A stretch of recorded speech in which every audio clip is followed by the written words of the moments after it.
to do with students not getting the high quality like what? But you can't say that anymore. Meaning just letting people they want people who are motivated. Oh yeah. Fashion. Roger the cake. The strike double steep. Red eye return from daily strike. To husband and wife. What's this song? It's about the children. Oh, is this the one they're going to get a copy of? At 6:01, I march through my door. My slippers, sherry, and my perfume. At 6:02, consistent is the life I lead. It's grand to be an Englishman in 1910. King Edward's on the throne. It's the age of men. Yeah, well, that was it.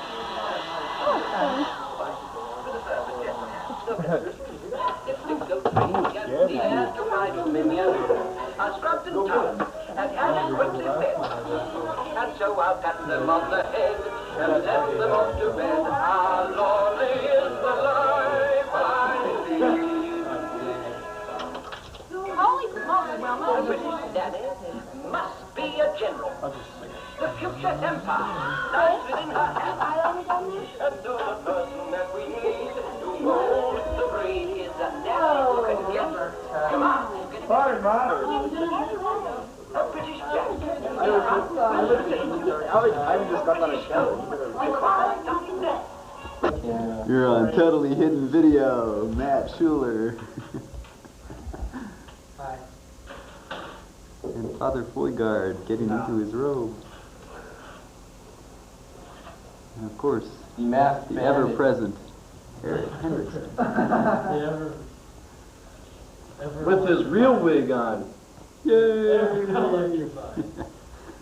Erick.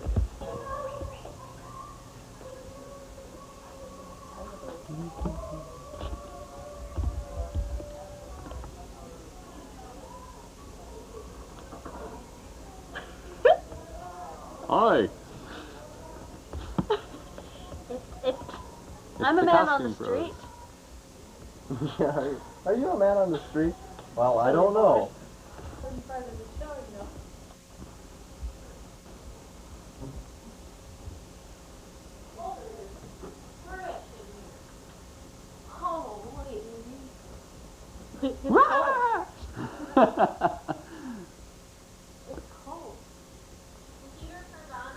Yeah, I just did.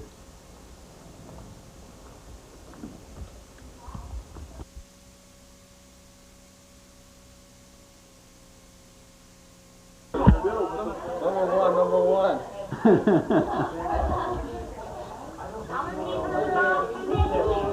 Oh, it's a Jack in the Box. When they go to the theater over there.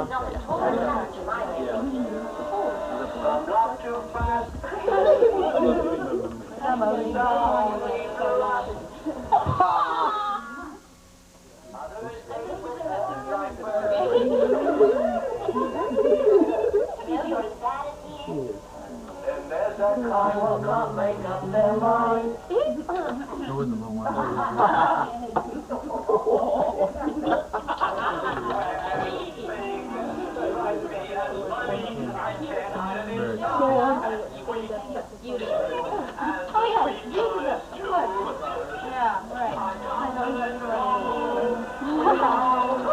Anybody need anything else? Close to the road page that you could actually She's already got the. Oh, dear, good Lord. Turn around, smile. This is Light Hollow. Hi. Hi, Dad. The children must be loaded. Bill's here. Oh.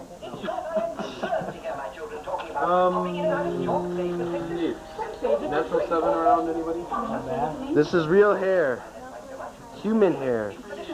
It says 100% human hair. We don't know if there's all I need. I don't need anything else. Oh, Leon, you're sick. You're sick. And this Chair. That's all I need. Dick, what am I doing? I'm alone too.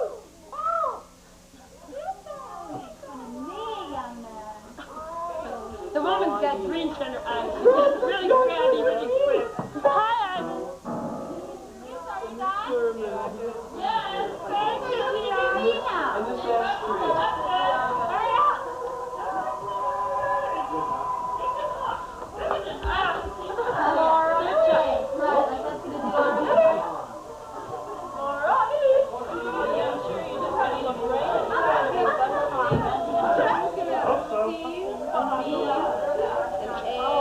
I had real trouble with my eyebrows last night. I had Open. kept doing it, and I do a little more makeup, and I look at them, and I go, God, those look horrible. And I erase them and do them all over again. And then I do a little more makeup and come back again. Later. Come up to the sound booth. She is, huh? What was last night? Rejection. The top two on stuff rejection. Get Jerry's cleavage. No, I haven't started to paint it yet.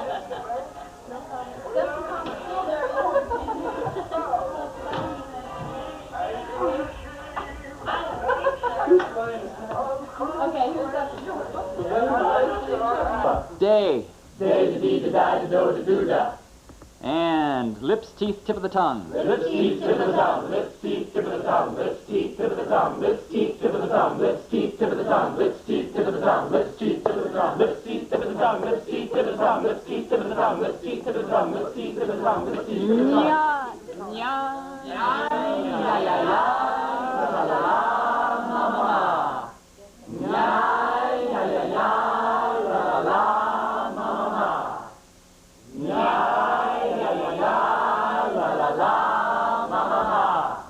Okay. And the big black Bug bled, blue black blood. The big black bug bled, blue black blood. The big black bug bled, blue black blood. The big black bug bled, blue black blood. The big black bug bled, blue black blood. The big black bug bled, blue black blood. The big black bug bled, blue black blood. The big black bug bled, blue black blood. White-headed bum. Sit. You flash the light and then tell them when the house is Good balance. Good evening, ladies. Welcome.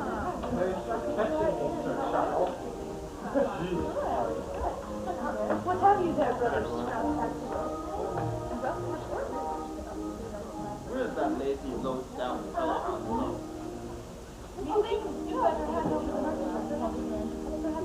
Or is that one of your... That sounds What's he saying? Apparently he's looking for the road.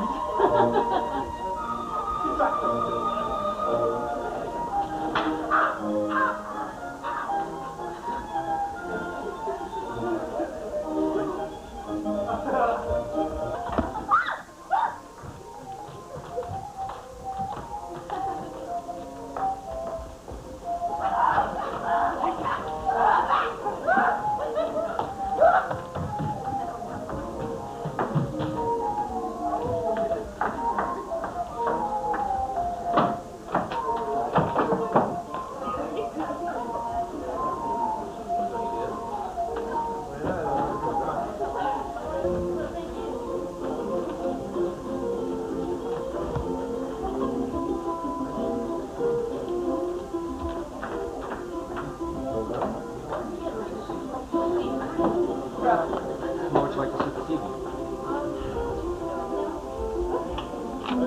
Well, hello, my lady. How are you? There's one of our finest things.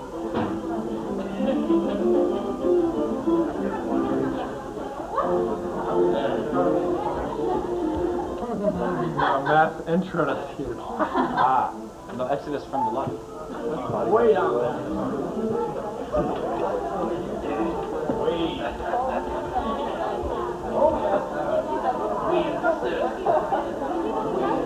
Don't you even wear this thing? Yeah, it's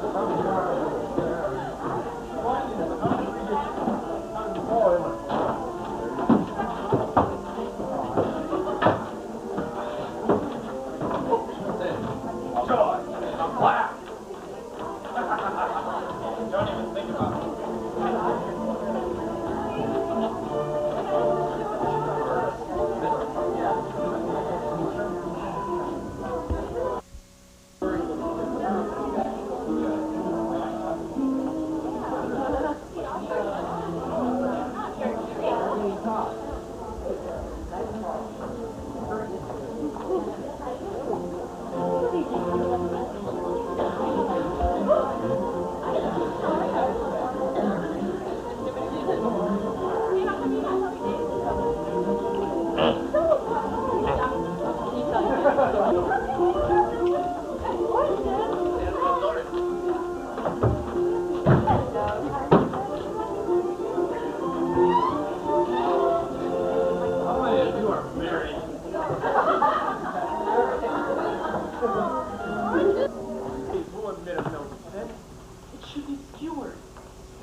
And of these almost royalty and riches, for only fortune scratches where the itch.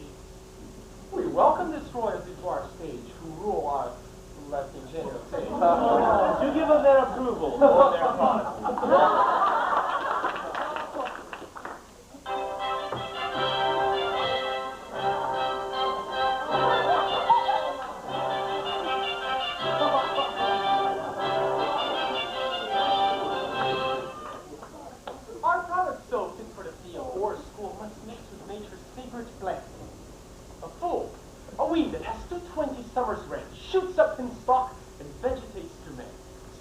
Altar goes from field to field, and calls such fools as may diversion yield. And thanks to nature, there's no want for those, for rain or shine, thrive and coxcomb grow. Folly, tonight we show, never less before, and yet, such as nature shows you every hour. Nor can the pictures give a just defense, for fools were made for jests to men's sense.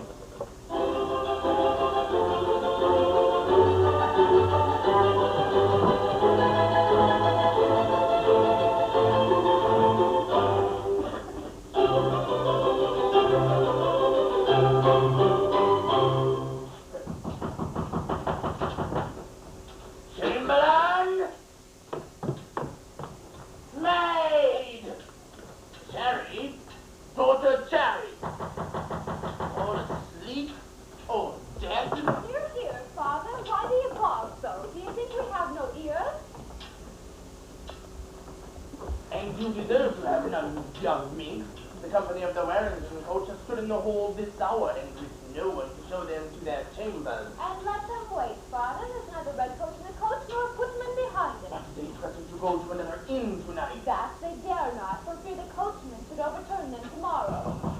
Coming, coming. There's the London coach arrived. Well, go prepare their rooms, you mink.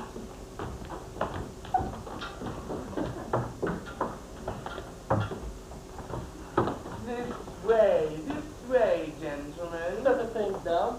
Go to the stable and see my horse is well run. I shall, sir.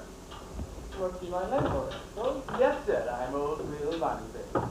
Pretty well known upon this road, as the saying is.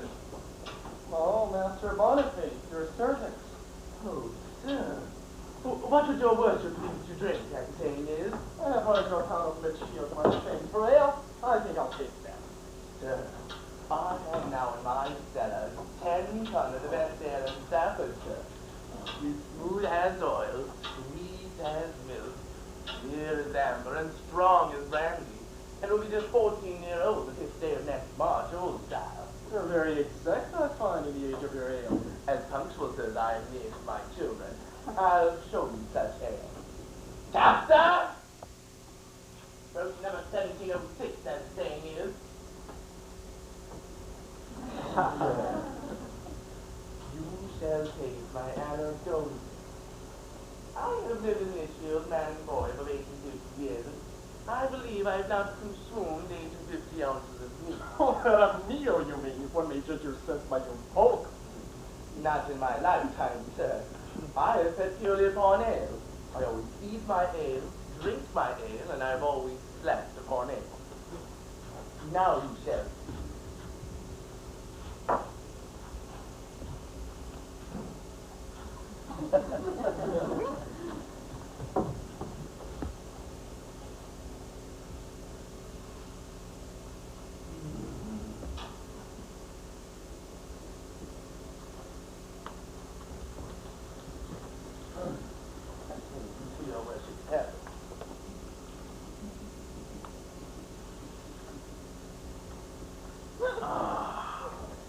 Delicious, delicious.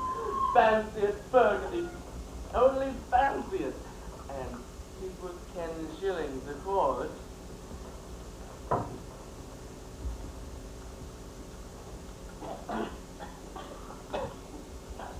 Confounded strong. Strong? It must be so, or how should we be strong that drink it? Pray, landlord, have you lived so long upon this ale? 850 years upon my credit, sir. But it killed my wife, poor woman, that same year. How came that to pass? I don't know. She would not let the ale take its natural course. She was for qualifying it with the dram as the saying is. And then there came a fine gentleman from Ireland, you see, who made her a present of a dozen bottles of whiskey. But she was never the same afterwards. She was obliged to the gentleman, you know.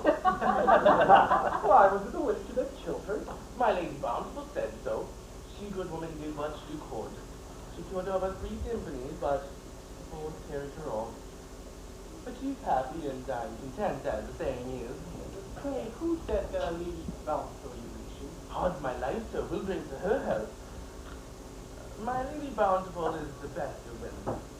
Her last husband, Sir Charles Bountiful, left her with £1,000 a year. And I believe she's laid half of it in the charitable use for the good of her neighbors. Why, she's cured more people in and about Litchfield in the past 10 years than the doctors have killed in 20. And that's a bold word. And pray, sir, has this lady been useful in any other way in her generation? Why, yes, sir. She has a daughter by Sir Charles. The finest lady in all the country, of the greatest fortune. She also has a son by her first husband, Squire Sullen, who married a fine lady from London this other day. If you please, sir, we'll drink to his health. What sort of man is he? Well enough. He thinks little, says less, and does nothing at all, see. But he's a man of great estate and values nobody. Well, it's sportsman, I suppose. Aye, sir, that is pleasure. He plays at whist and smokes his pipe 8 and 40 hours together sometimes. A marriage, you say? Yes, sir, and he's so curious woman. Yes. He wants it here. He has it there, you mean. That's none of my business. He's my landlord, you know. So man. Good God.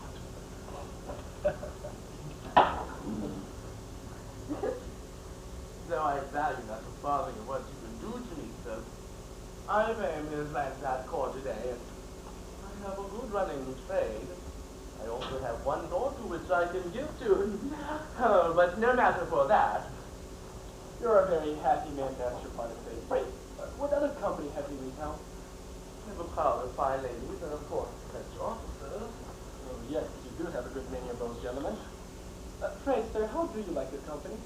So well that I wish I had as many more of them. They have plenty of money and pay double for everything they have. They know that we pay good round taxes for the taking, and so they're willing to reimburse us a little. One of them lodges in my house. Landlord, there are some French gentlemen below that ask for you. I'll wait on them.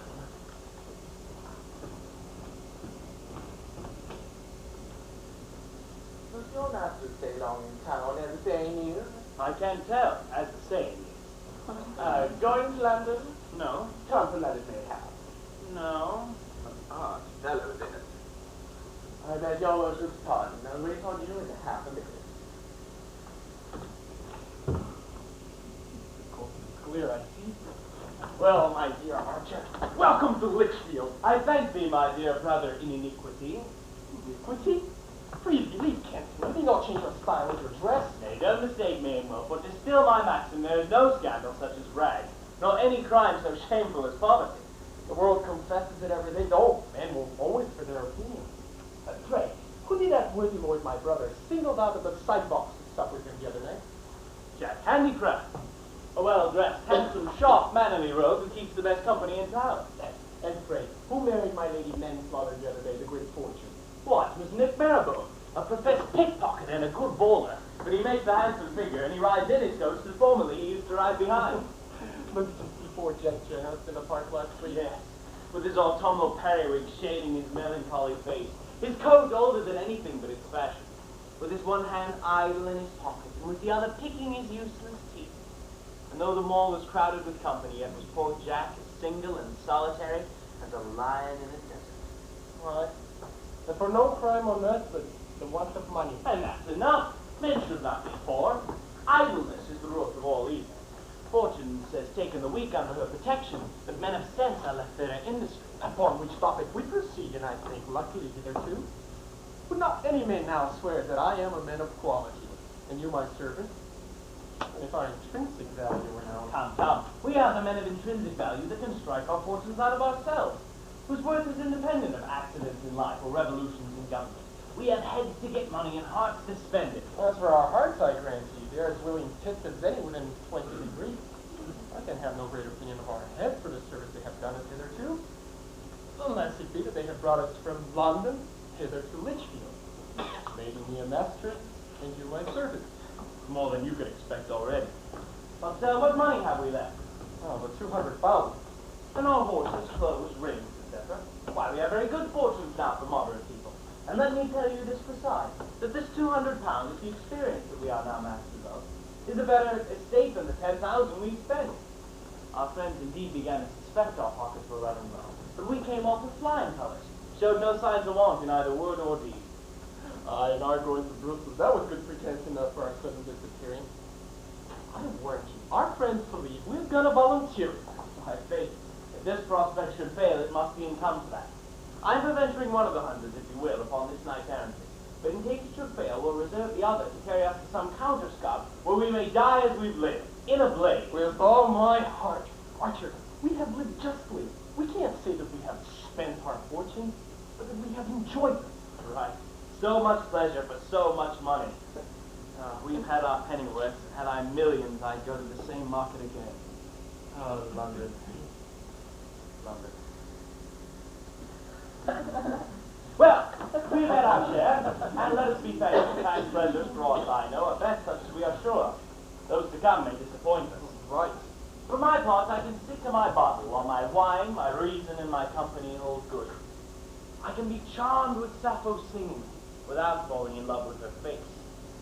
I love to hunt, but would not like Actaeon be eaten up by my own dog. I love a fine house, but let another keep it, and just so I love a fine woman. Oh, and that last particularly do think better of me. Aye, you're such an amorous puppy, I fear you may spoil our sport. You can't counterfeit the passion without feeling it. Hey, though the whining part be out of doors in town, still strong with a country lady. And I'll tell you, Frank, a fool in that passion shall outdo the knave at any time. Well, I won't dispute it now. You command for the day, and so I submit. At Nottingham, you know, I am to be master. And at Lincoln Isle again. Then in Norwich I mount, which I think shall be our last stage. For if we fail there, we'll embark for Holland, bid adieu to Venus, and welcome Mars. What would your worship please to have for supper? What have you got? We have a nice beef in the pot and a pig at the fire. Good supper meat, I must confess. But I can't eat beef. And I hate pig. Sirrah! Oh, Joe, Tracy! You know who you are? Oh, please, sir. We have everything in the house. Have you any veal? Veal? We had a nice loin of veal on Wednesday last. A fish, wild fowl. As for fish, we're an inland town and therefore differentially provided. And for wild fowl, I have a delicate couple of rabbits. Fine, we'll have the rabbits fricasseed. Fricasseed? No, sir, this is much better smaller than onions. Damn your onion. Sirrah! Again! Oh, what you please, but hold! I have a small charge of money with me, and your house is so full of strangers I feel will be safer in your custody than mine. Sirrah, reach me the strong box. Yes, sir. This will give us a reputation. The locks are sealed out for both your security and mine. It holds somewhere about 200 pounds. Oh, if you got it, I'll count it for you after dinner. But you must make sure you lay it where I may have it a moment's notice.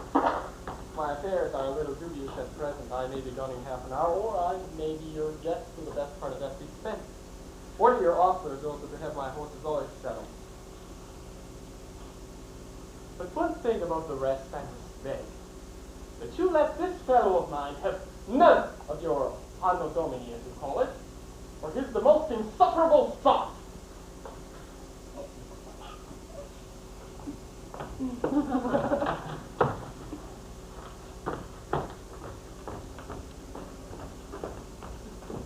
Here, Sirrah, light me to my chamber.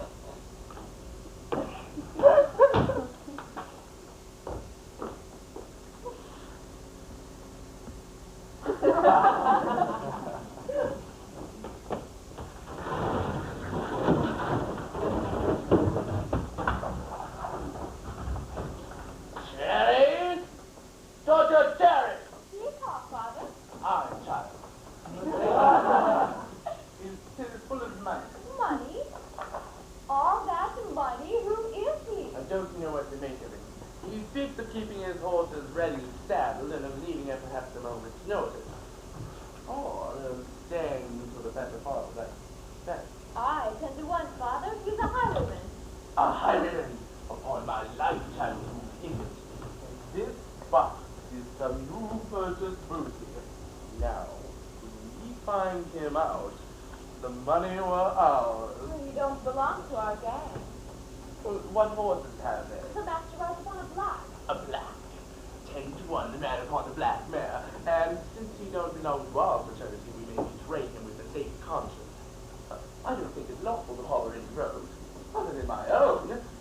Now, child, we must go cunningly to work, as the saying is. Proofs we must have. The master's servant loves drink. I'll ply him that way. And 10 to 1, he loves a good wench. You work t'other. Father, would you have me give my secret for his?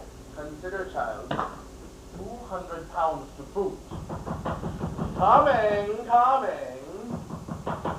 Mind your business, child.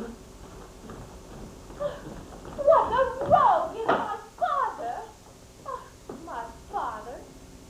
I deny it. My mother was a good, generous, free-hearted woman. And who knows how far her good nature may have extended for the good of her children. This landlord of mine, for I think I can call him no more, would betray his guest and give out his own daughter into the bargain, and by a footman, too. What footman, pray, mistress, is so happy as to be the subject of your contemplation?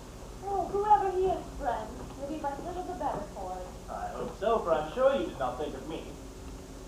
Suppose I have. Why, then you'd be but even with me. For from the moment I came in, I was considering in what manner I should make love to you. Love to me, friend. Yes, child. Child, manners. If you kept a little more distance, friend, it would become you much better. Distance. Good night, saucebox. A pretty fellow, I like his pride. Sir, pray, sir, you see, sir, I have the credit to be entrusted with your master's fortune here, which sets me a degree above his footman. I hope you understand it. Let me look you full in the face, and I'll tell you whether you may front me or not. That child, you have a delicate pair of eyes, and you don't know what to do with them. Why, sir, don't I see everybody? Aye, but if some women had him, they'd kill everybody. Privy instruct me. I would fain make love to you, but I don't know what to say. Why, sir, have you never made love to anybody before? Never. To a person of your figure. I can assure you, madam, my addresses have always been confined to people within my own sphere. I never aspired so high before.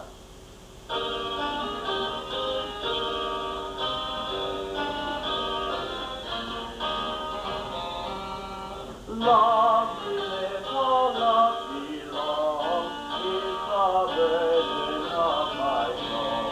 Love that is too hot and strong burneth soon to waste. Still I would not have thee cold, nor to backward, nor to go.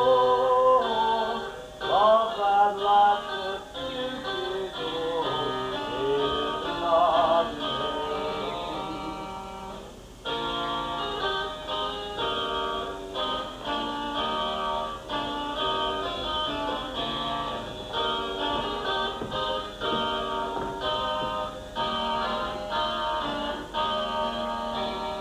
Still I would not have thee hold, nor to backward, nor to go. Love that lasteth till 'tis old is not in vain.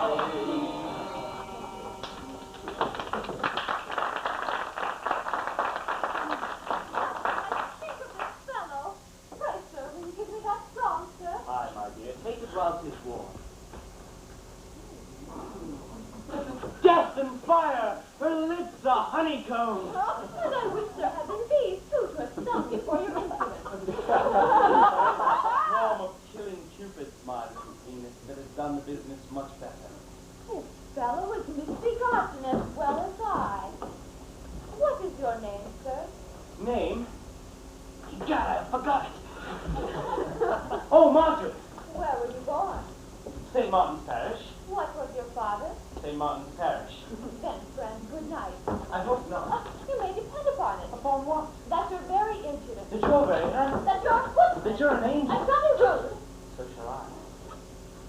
Let go my hand. Give me a kiss.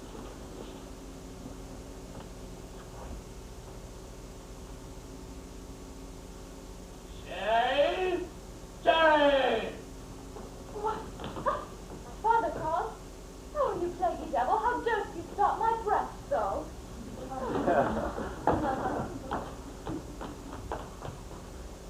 Offer to follow me one step, if you dare. 'Tis a fair challenge by this light. This is a pretty fair opening of an adventure, but we are knight errants, and so fortune be our guide.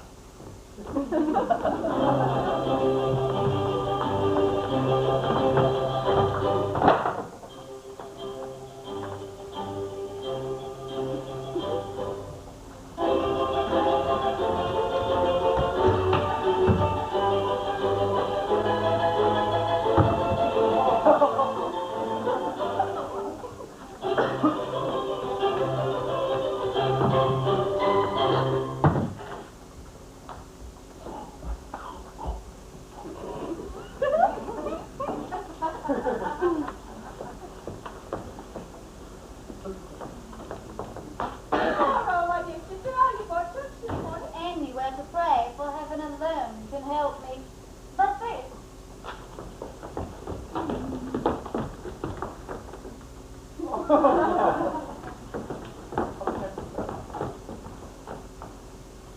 But I think, Serena, there's no form of prayer in the liturgy against bad husbands. But there's a form of law in doctrine common. And I swear, Sister Helen, rather than you thus continually discontented, I would advise you to apply to that. For besides the part that I play in your vexatious broil, as being sister to the husband and friend to the wife, your example gives me such an impression of matrimony that I shall be apt to condemn my person to a long vacation all its life. But supposing, sister, that you brought it to a case of separation, what can you urge against your husband? My brother is first the most constant man alive. The most constant husband, I grant you. He never sleeps from you. No. He always sleeps with me. He allows your maintenance, suitable to your quality. A maintenance? Do you take me, madam, for an orphan that I must sit down and bless my benefactors for meat, drink, and clothes?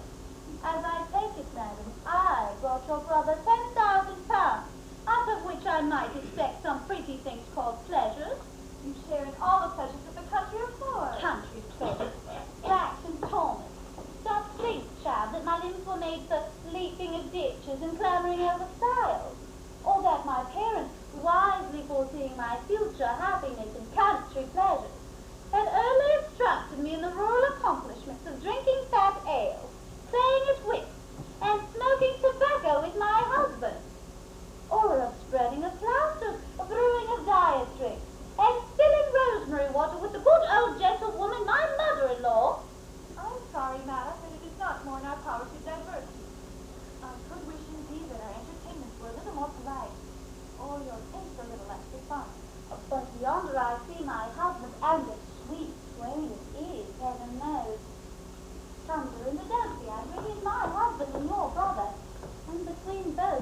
a sad brute. I have nothing to say to your part, and you're the best judge. Sister, if ever you marry, beware a sullen, silent, soft, one that's always musing but never busy. There's some diversion in the talking blockhead, and since the woman must wear chains, I would have the pleasure of hearing him wrestle. A little. And now you shall see, but take this by the way.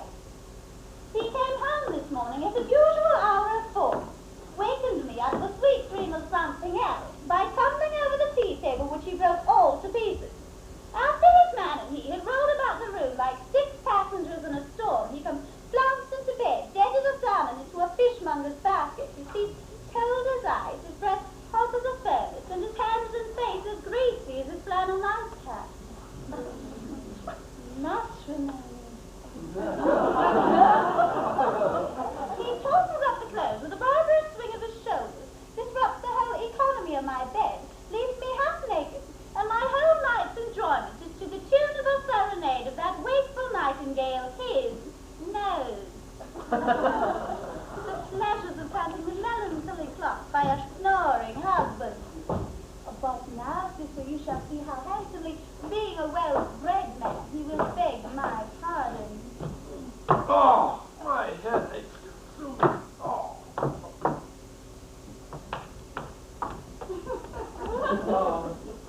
Will you be pleased, my dear, to drink tea with us this morning? It may do your head good. No. Coffee, brother. Will you please to dress and go to church with me? The air may help you.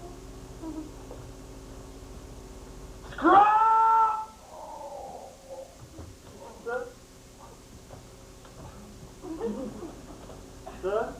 What day of the week is this? It's Sunday, I please your worship. Sunday? Well, bring me a dram, and do you hear? Set a venison pasty and a tankard of strong beer on the table. I'm going to breakfast. Hey, dear brother. Just get off the stove. You were very not last night. You must make your wife consideration. And how won't you ask pardon What for? for being drunk last night? I can afford it, can't I? But I can't, sir. Then you may let it alone. But I must tell you, sir, that this is not to be borne. I'm glad on it. Then what is the reason that you must use me thus inhumanely? Scrub! Sir, get things ready to shave my head. Have a care of coming near his temple, scrub. For fear you meet something there that may turn the edge of your razor. Illiterate stupidity. To ever know so hard, so obstinate to sleeve his head. Sister, shall never have heard of the beast till I get into town. London, dear London, is the place that man is in the breaking a husband.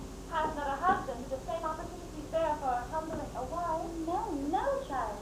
It's a family maxim in conjugal discipline that when a man will enslave his wife, he hurries her into the country. But when a lady will be arbitrary with her husband, she wheedles her booby up to town. A man dare not play the tyrant in London because there are too many examples to encourage the subject to rebel. And my conscience to that a fine lady may do anything in London. She may raise an army of 40,000 men.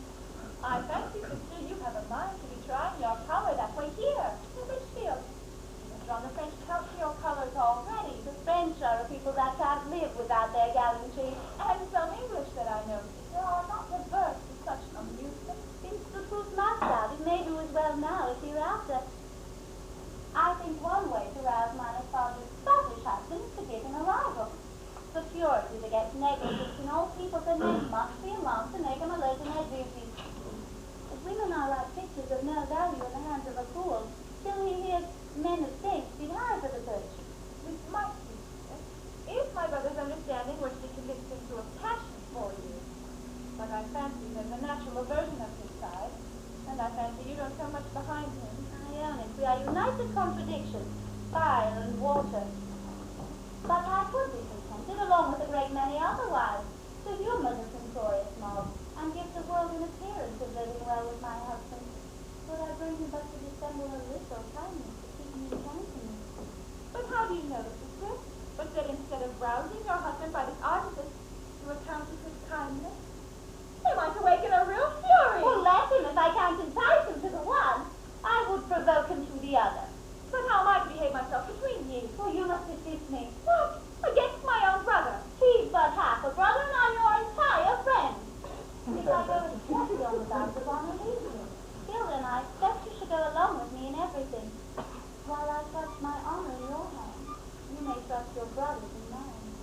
dine here today?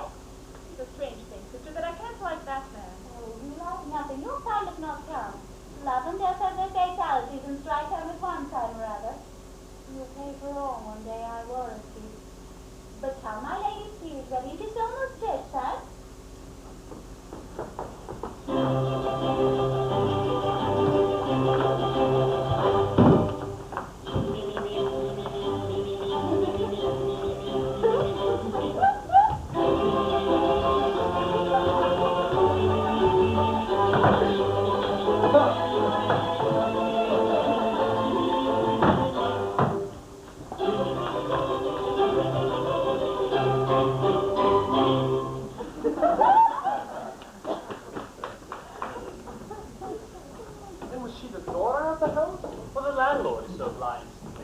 I dare swear she has better blood in her veins.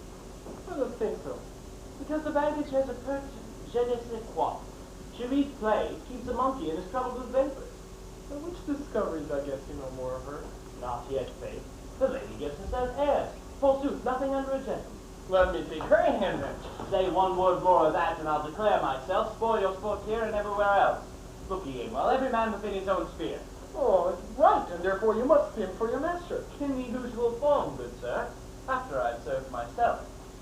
But to our business. You are so well dressed, Tom, and make so handsome a figure that I fancy you may do execution in a country church. The exterior part is strikes first, and you're in the right to make that impression favorable. There is something in that which may tend to advantage. Appearing a stranger at a country church, draw out as many gazers as a blazing star. No sooner he comes into the cathedral and a train of whispers run around the congregation in a moment. Who is he?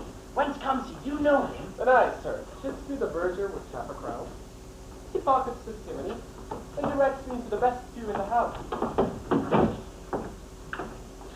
I pull out my snuff box, turn around, bow to the bishop, or the dean if he be the commanding officer, and single out a beauty.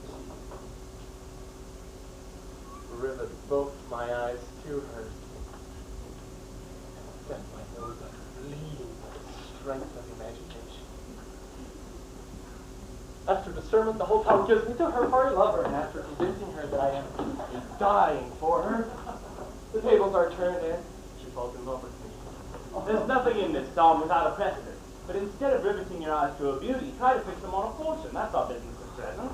No, nonsense. No woman can be a beauty without a fortune. Let me alone. I am a marksman. Tom, I?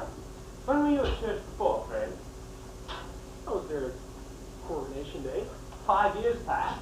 And how do you expect a blessing by going now? A blessing? Me, Frank, I expect but for a wife. Truly, the man is not very unreasonable in his demands.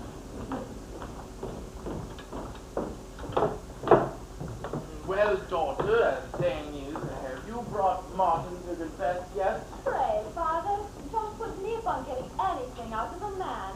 I'm but young, you know, and I don't understand reasoning. Young? Why, you jade, as saying is, can any woman wheel that is not young? Your mother was useless at 5 and 20. Not real. Bah!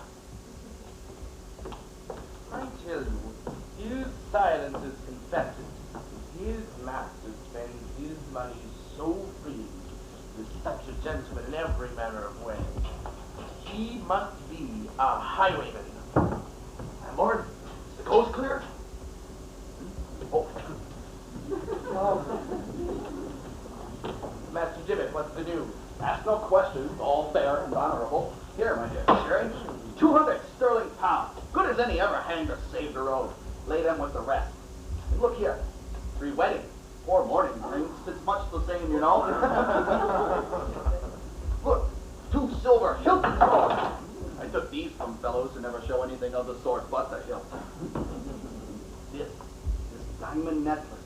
The lady did this in the privatest part in the coach, but I found it out.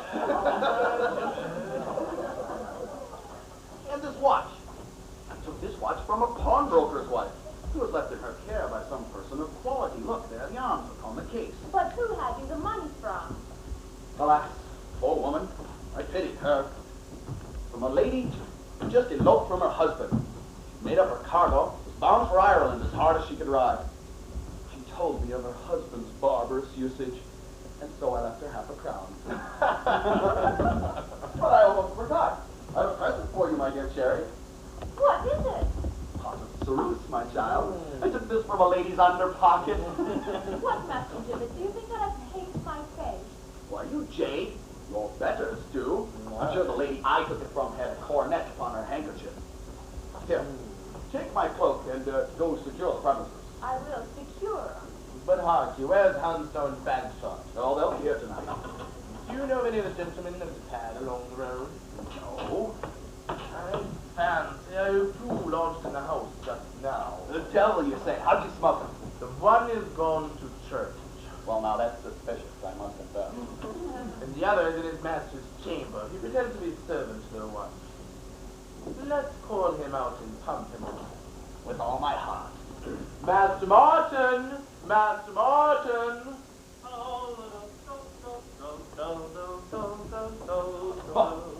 Good pretty fellow, that. Pray, friend. Whose servant are you? My master. Really?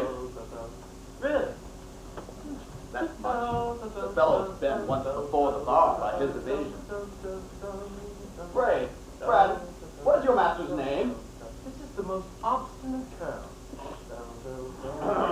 I asked you his name. Name, sir? I never asked him his name in all my life. What makes that now? Oh, plain. Speaks now as if he were before a judge. But, friend, which way does your master travel? A horseback. Master Martin, you're very arch.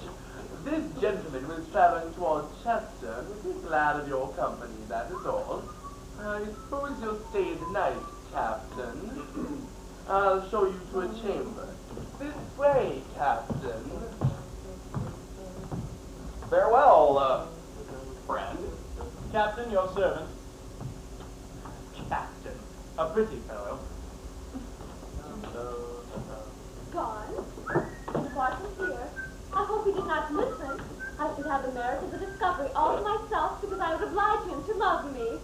Master Martin, who is that man with my father? Some recruiting sergeant who whipped out trooper, I suppose. Oh, thanks, that's fine. Come, my dear. Have you gone over the catechism I taught you last night? Tell me, question me.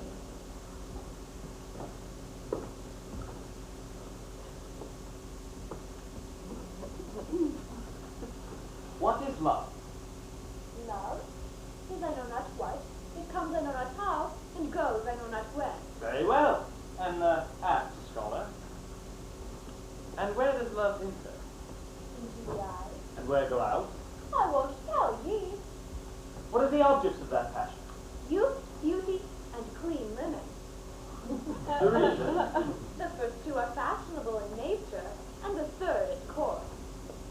What are the signs and tokens of that passion? A stealing look, a stammering tongue, words improbable, designs impossible, and actions impracticable. That's my good child. Kiss me. What must the lover do to obtain his mistress? He must adore those that disdain him, he must rob the chambermaid that betrays him, and he must court the footman that laughs at him. He must. Nay, child, I must whip you if you don't mind your lesson. He must treat his... Oh, aye, he must treat his enemies with respect, his friends with indifference, and the whole world with contempt. He must suffer much and fear more. He must desire much and hope little. In short, he must embrace his ruin and throw himself away. And ever a man so hopeful a pupil as mine. Come, my dear. Why is love called a riddle? Because love, being blind, leads those that see, and though a child, he governs a man. Mighty well. And why is love pictured blind? Because the painters, out of the privilege or weakness of their art, chose to hide those eyes that they could not draw. That's my dear little scholar. Kiss me again.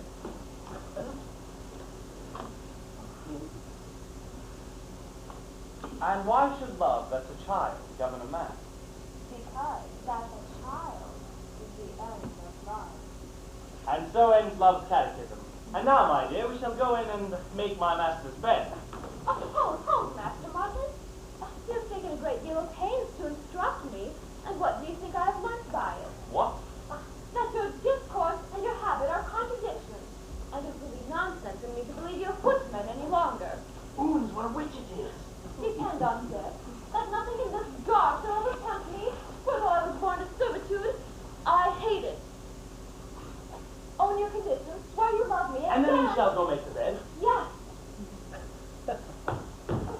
must know, then, that I'm born a gentleman. I went to London, the younger brother, and fell into the hands of sharpers who stripped me of my money. My friends disown me, and so my necessity brings me to what you see. Then take my hand, promise to marry me before you sleep, and I'll make you master of 2,000 pounds. How? 2,000 pounds that I have this very minute in my own custody.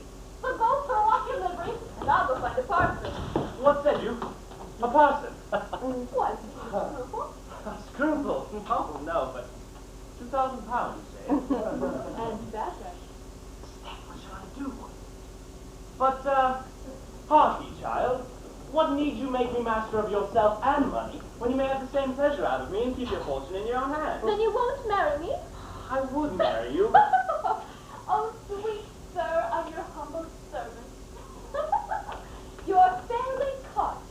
Would you persuade me that any gentleman who could bear the scandal of wearing a livery would refuse 2,000 pounds, let the condition be what it would? Oh, no, no, sir. But I do hope you'll pardon the freedom that I have taken, since it is only to inform myself of the respect I ought to pay you. Fairly bit, by Jupiter. Hold, hold! And have you actually 2,000 pounds? Sir, I have my secrets as well as you. When you please to be more open, I shall be more free, and be assured that I have discoveries and secrets that will match yours, be what they will. In the meantime, be satisfied that no discovery I make shall ever harm you, but beware of my father. So, looks as though we're to have as many adventures in our inn as Don Quixote had in his. Let me see. 2,000 pounds. If the wench would promise to die when the money were spent, egad, one would marry her. The fortune may go off in a year or two, and the wife may live, Lord knows how long. Then an innkeeper's daughter, too, aye, that's the devil. There my pride brings me off. For whatsoe'er the sages charge on pride, the angels fall, and 20 faults beside. On earth, I'm sure, among us of mortal calling, pride saves men off, and women too, from falling.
For my own part, I believe he's a Jesuit.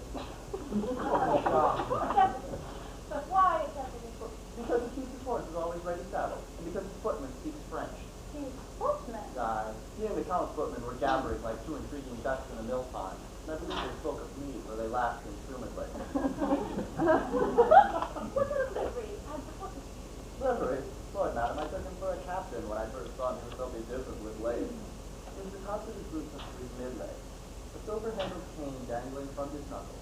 He had his hand in his pocket. Just give.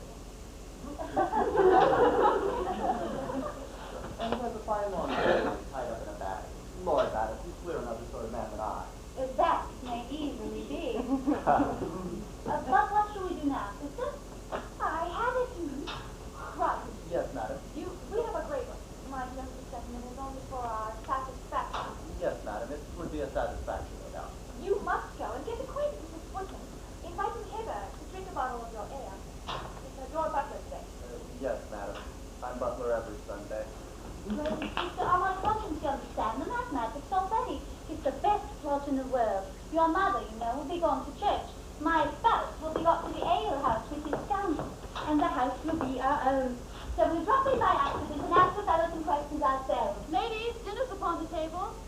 Scrub, we'll excuse your waiting. Go where we ordered you. I shall, madam.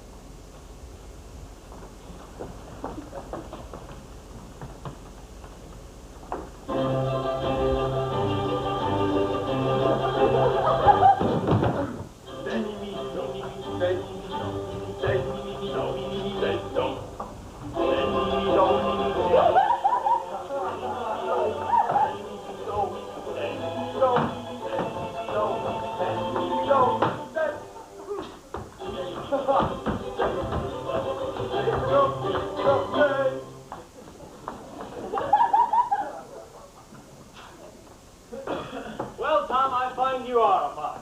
Mark, who's so blind that he has not discerned a swan among the ravens? Well, but Hockey ain't well.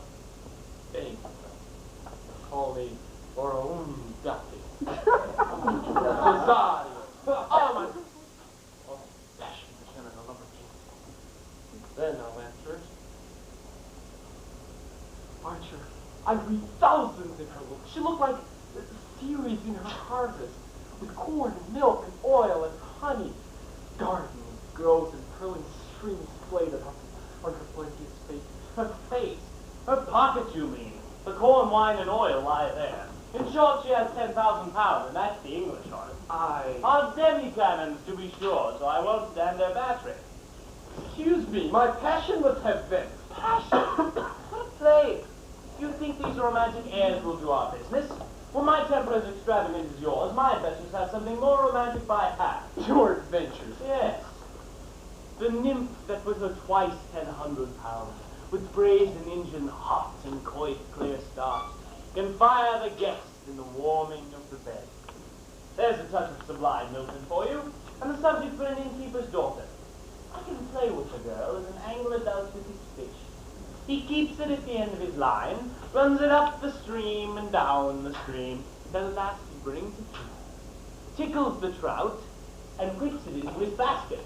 Master Martin! Yonder's an honest fellow, my Lady Barkmeyer's butler, who begs the honor that you come home with him to see his cellar. Do my base malls to the gentleman, and tell him I will do myself the honor to wait upon him immediately. What do I hear? Soft orchies playing fair talk to the sing. Damn your ration. I tell you, here's a pump going to be put in the vessel, and the ship will get into the harbor. My life on it. You say there's another lady, very handsome there. Aye, faith. I'm in love with her already. Can you give me a bill upon cherry in the meantime? No, my friend. All her corn, wine, and oil is engrossed to my market. And once more, I warn you to keep your anchorage clear of mine, for if you fall foul of me, by this light you shall go to the bottom. What, make prize of my little frigate while I'm on the cruise for you? Well, I hope so. Master Bonnetty, have you any tolerable company in the house? I don't care for dining alone. Why, yes, sir. There's a captain below who arrived about an hour ago. Oh, gentlemen of his court are welcome everywhere. Will you please make him a compliment from me and tell him that I should be glad of his company? Oh, but who should I say? That stroke was well thrown in. You may say that I am a traveler like himself, and would like his company, that's all. I will not, as the saying is. Dang, I forgot. What title will you give yourself? Oh, my brother's to be sure. Didn't give me anything else. I'll make bold of his honor himself. You know the rest of your cue. Aye, aye.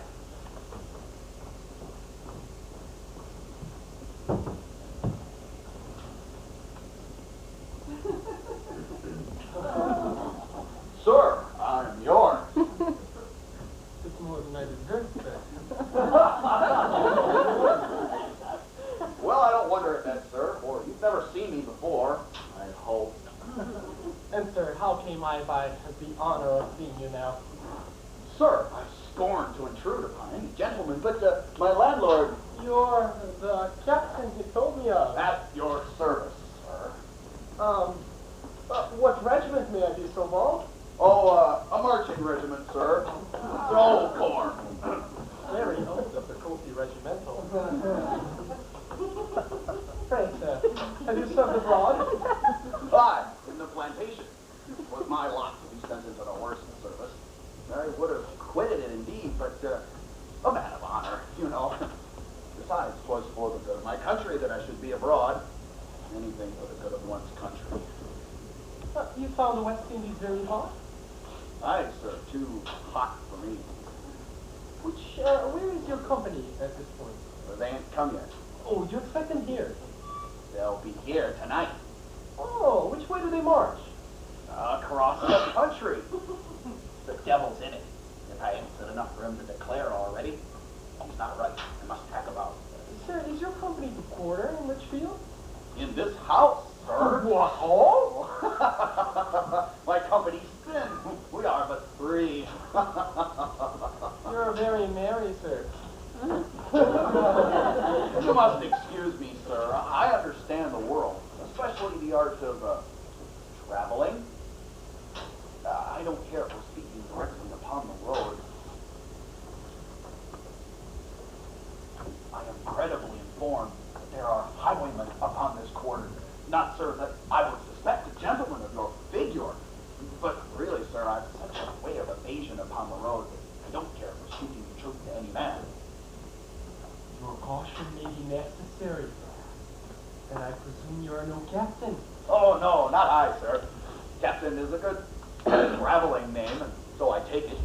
It stops a great many foolish inquiries that are generally made about gentlemen that travel. Besides, it gives a man an air of something, makes the drawers more obedient. Thus far, I'm a captain and no further. And pray, sir, what is your true profession? Upon my word, sir, I don't think it's safe to tell you. Upon my word, I commend you. Oh, Master Boniface, what's the news? There's another gentleman below us saying is that hearing you of us two would be glad to make the third man if you would give him leave. What is he? A clergyman, as the saying is. A clergyman? Now, is he really a clergyman, or is it only his traveling name or something? No, sir. He's a priest and chaplain to the French officers in town. Was he a Frenchman? Yes, sir, for his brother. A Frenchman and a priest? Really, sir, I can't be seen in his company. I have a value for my reputation, sir. Aye, Captain, but since we are by ourselves, Oh, yes. can we speak English, landlord? Very well, sir. You may know him, and the saying is to be informed by his accent, and that is all. Oh, then he has been in England before. Never, sir. But he's a master of languages, as the saying is. He speaks Latin. Oh, it does me good to hear him speak Latin. Then I presume you understand Latin, Master Boniface. Not I, sir. He speaks so very quickly that it must be good. Pray, desire him to walk out. Here he is, as the saying is. Ah, say, you gentlemen, Beaux. A Frenchman? Oh, Doctor, your servant. Ah, you're joining the uttermost faithful service, and yours also. Doctor, you talk a very good English. But you've a mighty twang of a foreigner. Ah, well, my words are very well for the English, you know, but we foreigners, we can't bring about our tongues to the pronunciation so soon. A foreigner? Sound like Irishman by this light. Pray, Doctor, were you born in France? I was educated in France, born in Brussels. I'm the subject of the King of Spain, Joy. Master Boniface, is dinner ready? Upon the table, I was saying. Pray, gentlemen, that door. No, the captain must lead. No, Doctor. The church is our guide. Aye, so it is.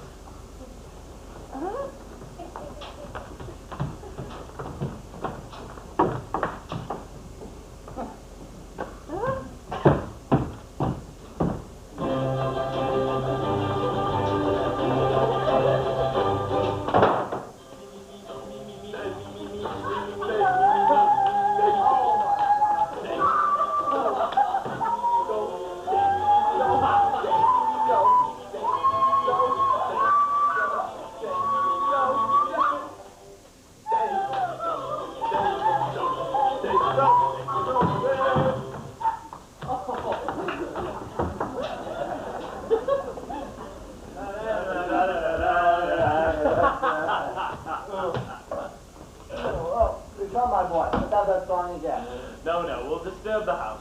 But you'll be sure to keep my secret. For, upon my honor, as I'm a gentleman. Is enough. You must know, then, that my lord is the Viscount Aimwell. He fought a duel in London the other day and wounded his gentleman so grievously that he thought fit to withdraw till he learned whether the gentleman's wounds be mortal or not. He never was in this part of England before, so he chose to retire to this place. That's all. That's enough for me. And where were you when your master fought? We never know about master's quarrel. No. In the country, if our master receives a challenge, the first thing he does is tell his wife. Then his wife will tell the servants, and then the servants alarm the tenants, and in half an hour you shall have the entire county up in arms. They hinder two men from doing something they've no mind for. But if you should chance to talk of my business... Talk? Sir, if I had not learned the knack of holding my tongue, I would never have lived so long in so great a family. Aye, to be sure, there are secrets in all families. Aye, secrets. Come, sit. We'll make an end to our tankard. With all my heart.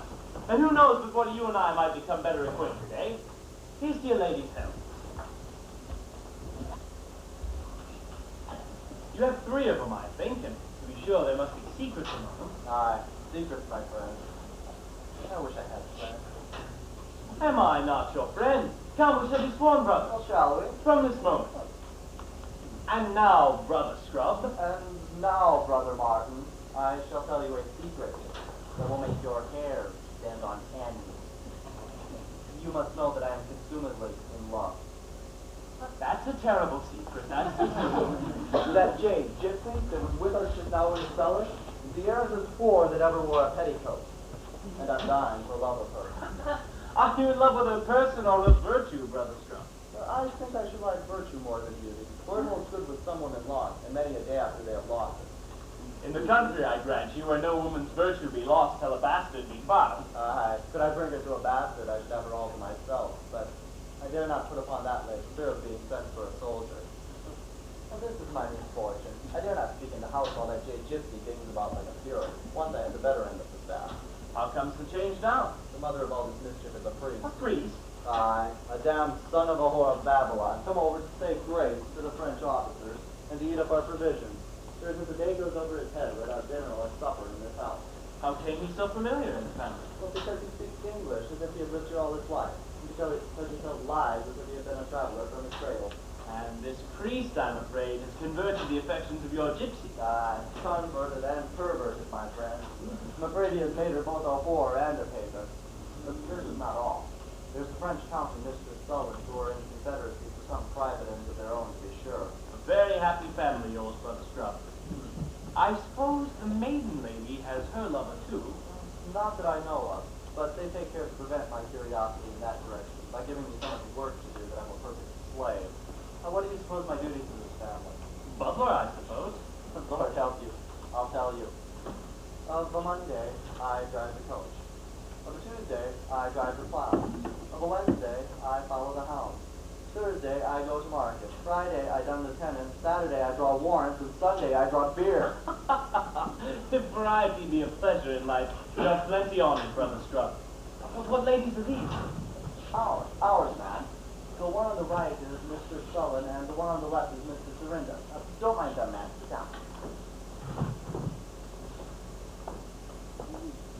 I have heard my brother talk of my Lord Aylmer, but they say his brother is the finer gentleman. That's impossible, sister. He's vastly rich, but very self, they say.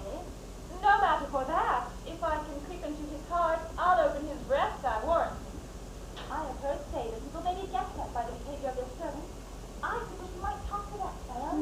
So do I, for I think he's a very thrifty fellow. Come this way, I'll throw out the lure for him presently.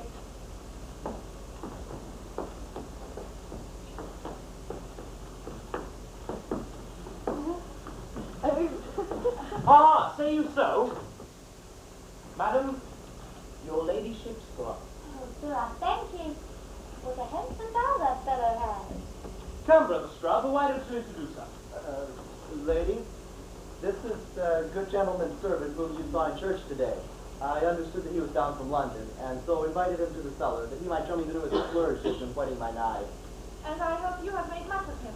Oh, yes, madam, but the strength of your ladyship's liquor is a bit too potent for the constitution of your humble servant. What, then you don't usually drink ale? Oh, no, madam. My constant drink is tea or a little wine and water. How effectively the fellow talks. How long, pray, have you served your present master? Not long.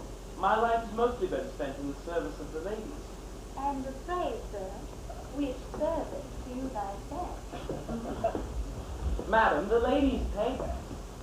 There is an honor of serving them that is sufficient wages. There is a charm in their looks that delivers pleasure with their command, and gives our duty the wings of inclination. That flight was about the picture delivery. And pray, would not you be satisfied to serve the lady again? As a groom of the chamber, madam, but not as a footman. I suppose you served as footman before. And for that reason, I would not serve in that post again. My memory is too weak for the load of messages the ladies lay upon their servants in London. My mistress Howdy, the last mistress I served, called me up one morning and told me, "Martin, go to my lady all night with my humble service. Tell her I was to wait upon her ladyship yesterday, but left word with Mistress Rebecca that the preliminaries of the affair she knows of are stopped until we know the concurrence of the person I know of, for which there are several circumstances wanting which we shall accommodate to the old place. But that in the meantime there is a person about her ladyship which from several hints and surmises, but accessory at a certain time, is the disappointment to things that to her knowledge are of more importance." Where are you going, sir? Well, I hadn't half finished. The whole howdy was about half an hour long, and so I managed to misplace 2 syllables, and was turned off and rendered incapable. Loveliest fellow sister I ever saw. But, friend, is your master being married? I presume you still serve a lady. Oh, no, madam. I take care never to come into the service of a married family, for the commands of the master and mistress are so contrary, it is impossible to please both. There's a main point here. My lord is not married, I find. The lady, he sings rarely. I always thought you do pretty well here in the country until he came, but alack-a-day, I'm nothing to my brother Mark. Does he? Pray, sir, will you oblige us with a song? Are you for passion or humor? He has the purest ballad about a trifle. A trifle, pray, sir, let's have it. Madam, I'm ashamed to offer you a trifle, but since you have asked.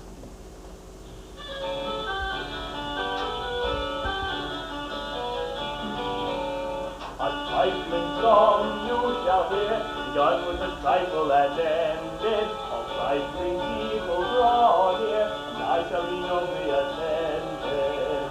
Were it not for trifles a few that lately have come into play, the men would want something to do, and the women want something to say. When the lover his moments has trifled, the trifle of trifles to gain, sooner the virgin is rightful, but a trifle shall part them again.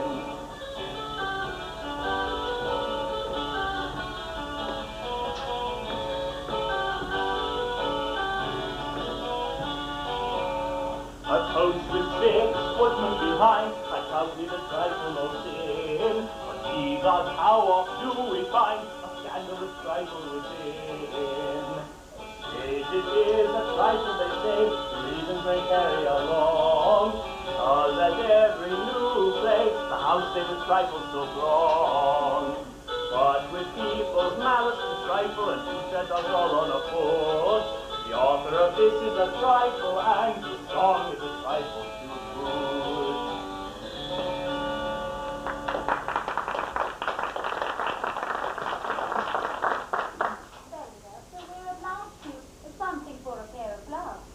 humbly beg leave to be excused. My master, madam, pays me, nor dare I take money from any other hand for fear of injuring his honor or disobeying his command.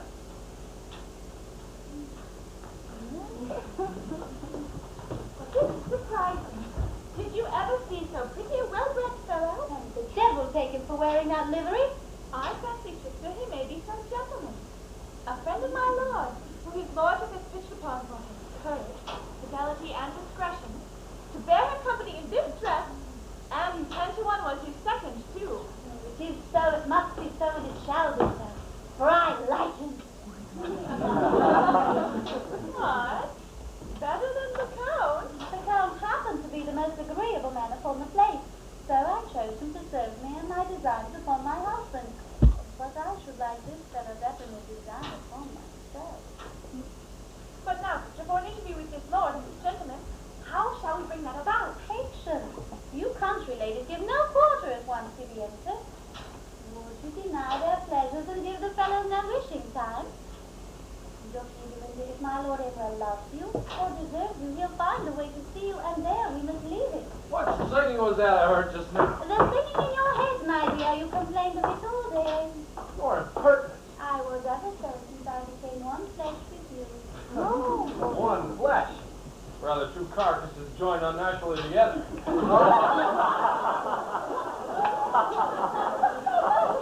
Rather a living soul coupled to a dead body. So, this is fine encouragement from me. Yes, my wife will show you what you must do. And my husband shows you what you must suffer. Why can't you be silent? That's why can't you talk? Do you talk to any purpose? Do you think to any purpose?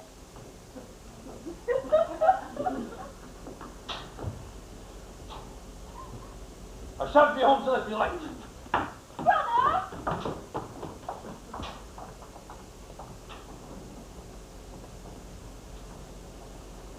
Were I born in humble settings, where women have no soul nor property, there I must sit contented.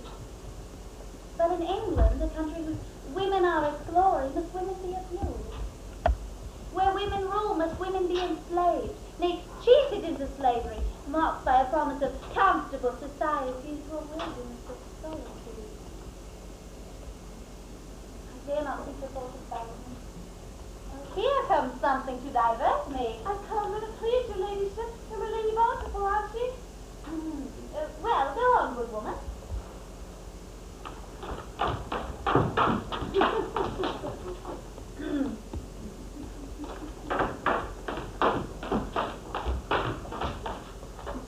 I come 17 long miles for a cure for my husband's sore leg. Your husband, what? Cure your husband? My first sore leg makes it so he can't leave home. There, I confess you have given me a reason.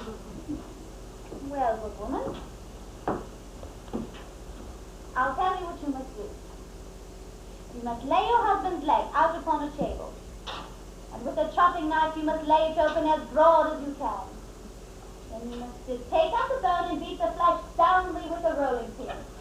Then take salt, pepper, cloves, mace and ginger, some sweet herbs, and season it very well.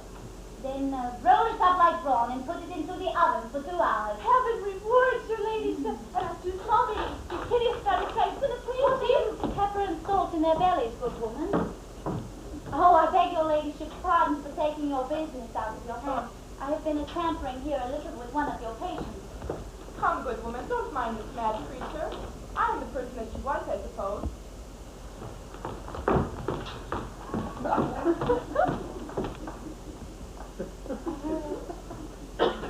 What would you have, woman? She wants something for her husband's sore leg. What's the matter with his leg, Goody?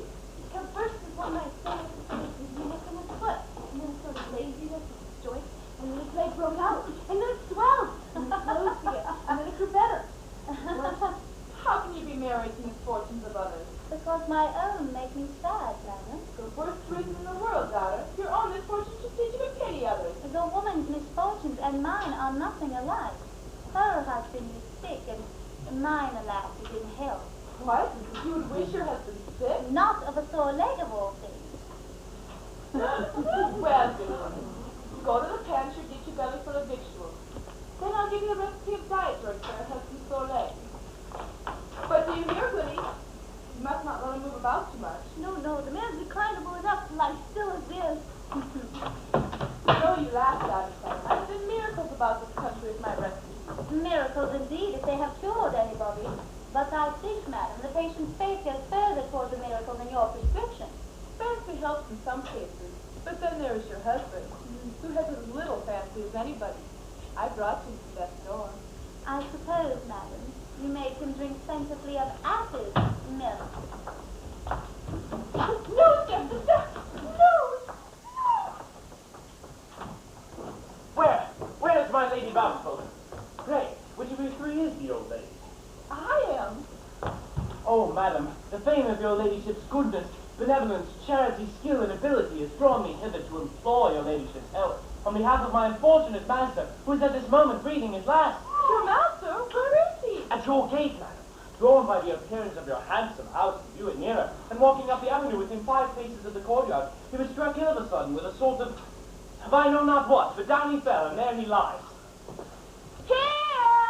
Scrub! Gypsy! All right. Get my easy chair, put the gentleman in it, and bring him in. Quickly! Quickly!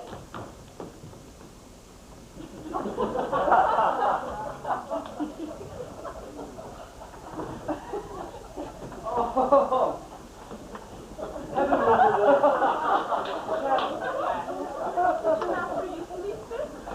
Oh, yes, madam. I've known him have 5 or 6 of a night. What is his name? Lord, madam, he's a-dying. A moment's care or neglect may save or destroy his life. Oh, poor gentleman. Come, friend, show me the way. I'll see if Roger myself. Oh, sister, my heart flutters about so strangely. I can hardly forbear running to his assistance. And I'll lay my life he deserves your assistance more than he wanted. Need I not tell you that my lord would find a way to come at you? Love is his temper, and you must be the physician. Put on all your charms, summon all your fire into your eyes, plant the whole artillery of your looks against his breast, and down with him. Sister, I'm but a young gunner. I shall be afraid to shoot for fear that he should recoil and hurt myself. Never fear, you shall see me shoot before you, if you will. No, no, dear sister. You have missed your mark so unfortunately. I shan't care for being instructed by you.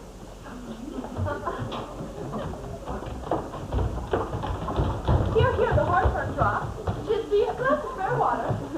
His thick holds is very strong. Bless me, how his hands are clenched. For shame, ladies, what do you do? Why don't you help us? Pray, young lady, take his hand and open it if you can, whilst I hold his head. Oh, gentlemen. Oh! He's got my hand with his hands and squeezes it unmercifully. I don't know what lost this child. Oh, madam, he's perfectly possessed in these cases. He'll bite if you don't have a care. My head! My head! What's the matter with this foolish girl? I've got his hand open, you see, with a great deal of ease. Yes, but your daughter's hand is somewhat warmer than your ladyship's, and the heat of it draws the force of the spirits that way. I find, friend, you're very learned in these sorts of things. 'Tis no wonder, madam, for I'm often troubled with them myself. I find myself extremely ill at this moment.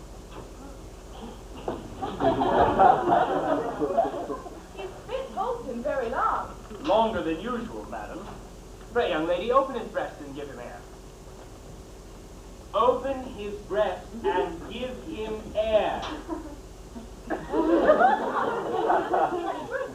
Today at church, madam. In what manner was he taken? Very strangely, my lady. He was touched with something in his eyes, which at first he only felt, but could not tell whether it was pain or pleasure. Wind, nothing but wind. By soft degrees it grew and mounted to his brain.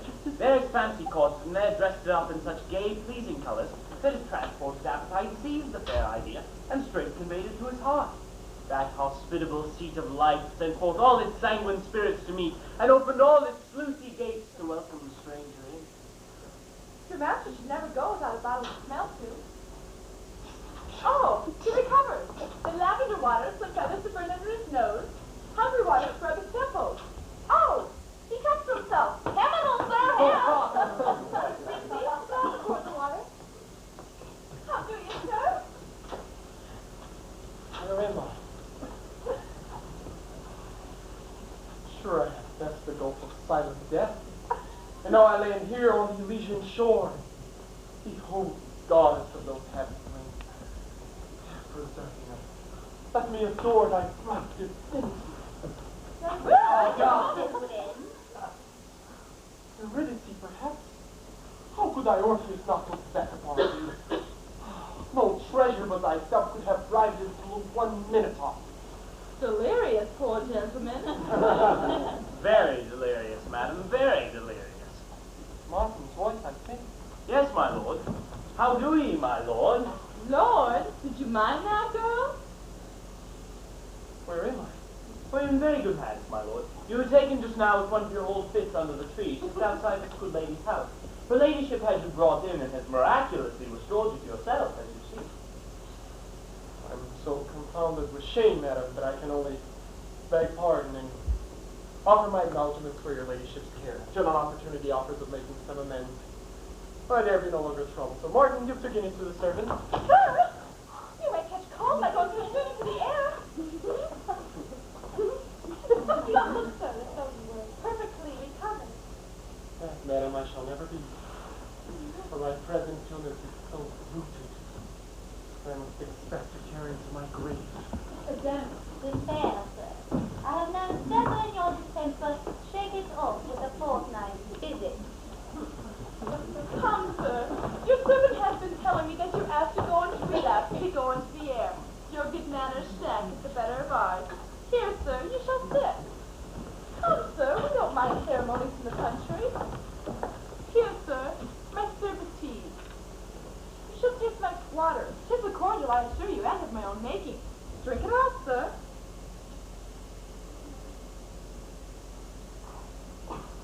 How do you find yourself now, sir? Better, but still very faint. People are always faint after these fits. Come, girls, you shall show the gentleman about the house. 'Tis but an old family dwelling, sir, but you had better walk about and cool by degrees and venture easily into the air. You'll find some tolerable pictures. Dorinda, show the gentleman the way. I must go to the poor woman above. This way, sir.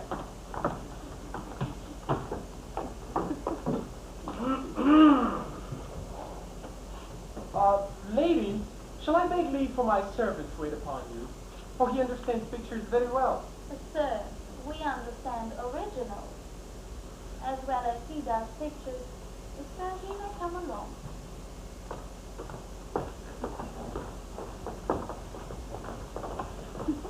Ah, save you, Master Scrub. I won't be saved your way.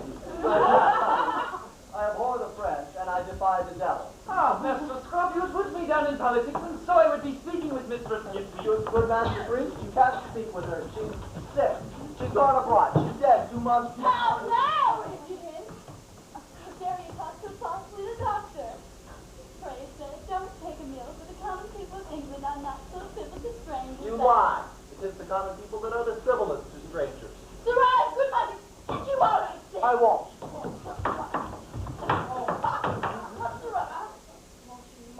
No, my dear, I won't march, but I'll walk. And I'll make bold to listen a little, too.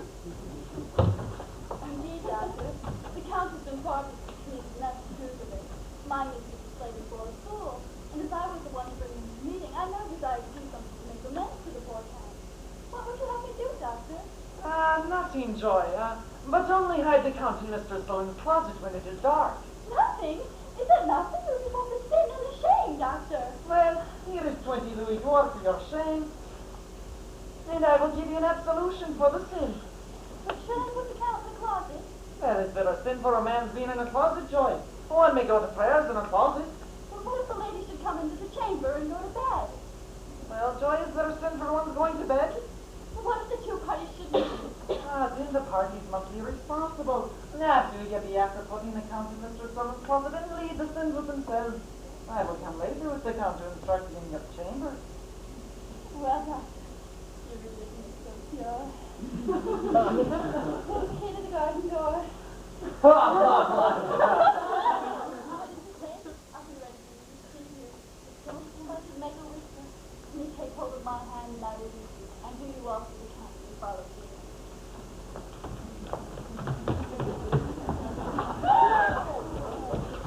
What mischief have these 2 imps of the devil been a-hatching now? Well, there's the 20 louis d'or. I heard that, and I saw the purse. Oh, but I must give room to my betters.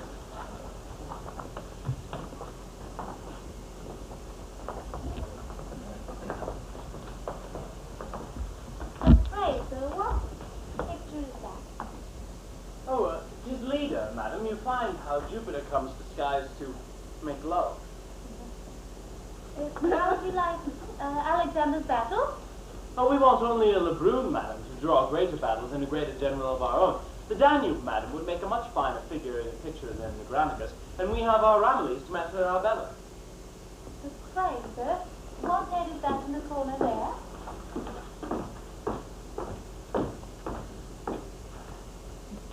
Oh, 'tis poor Ovid in his exile. And what was he banished for? His ambitious love. How do you like that Venus over the chimney? Venus?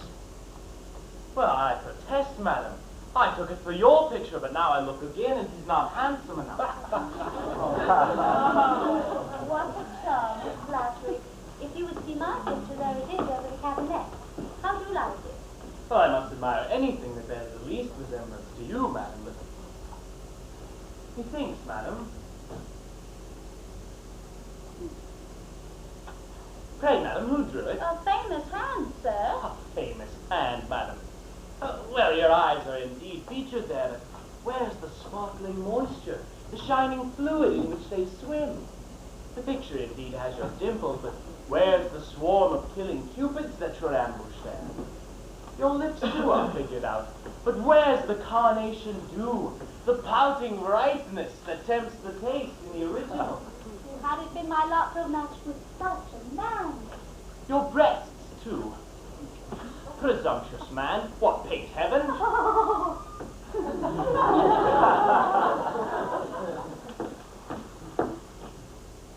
There's the finest bed in that room, madam. I suppose 'tis your ladyship's bedchamber. And what then, sir? I think that the quilt is the richest that ever I saw. I can't, at this distance, madam, make out the figure of the embroidery. Pray, madam, will you give me leave? The devil take his impudence. Sure, if I gave him an opportunity, he durst not offer. I have a great mind to try. Sis, what am I doing? And alone, too!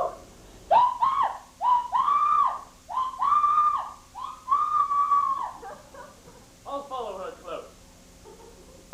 For where a Frenchman durst attempt to storm, a Briton sure may well the work perform. Brother Mark. Brother Scrub. I was not going. Here's a guinea, my master. Ah, a guinea. Well, by this light, it is a guinea. But I suppose you expect 1 and 20 shillings in change. Not at all. I have another for Gypsy. Gypsy, fire and faggots for the witch. Give me that guinea, sir, and I'll discover a plot. A plot? Aye, a plot. And a horrid plot at that. Firstly, it must be a plot, because there's a woman in it. Secondly, it must be a plot, because there's a priest in it. Thirdly, it must be a plot, because there's French gold in it. And fourthly, it must be a plot, because I don't know what to make on it. Nor anyone else, I'm afraid, Brother Scrub.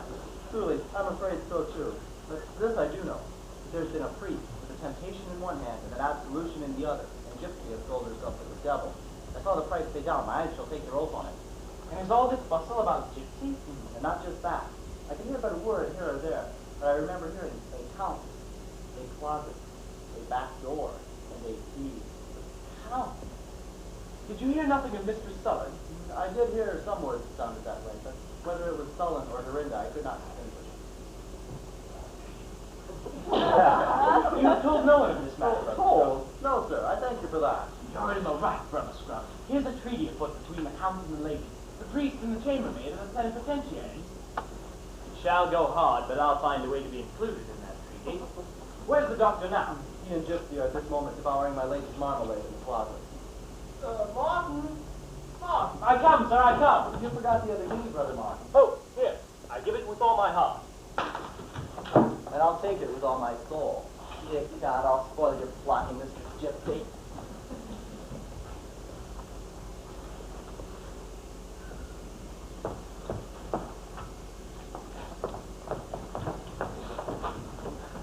Well, sister, and well, sister, what's become of my lord? Well, what's become of his servant? Servant?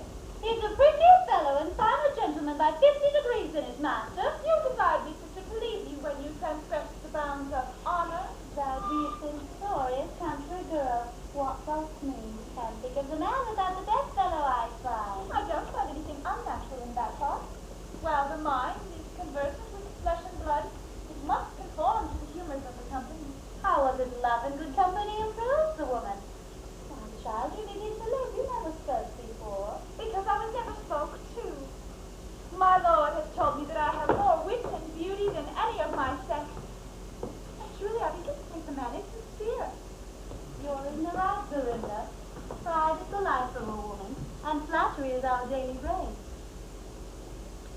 Eugenie I had finer things said to me than you had.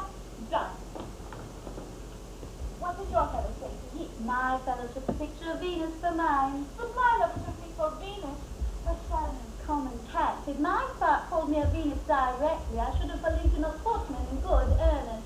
But my lover was upon his knees. Mine was upon his tiptoes to me. Mine vowed to die for me. Mine swore to die with me. Mine spoke soft, moving things. Mine had his moving things too. Mine kissed my hand 10,000 times. Mine has all that pleasure yet to come. Mine offered marriage. Lord, you call that a moving thing? The sharpest arrow is its quiver, my dear sister. Why, my 10,000 pounds may lie brooding here this 7 years and catch nothing at last, but an ill-natured clown like yours.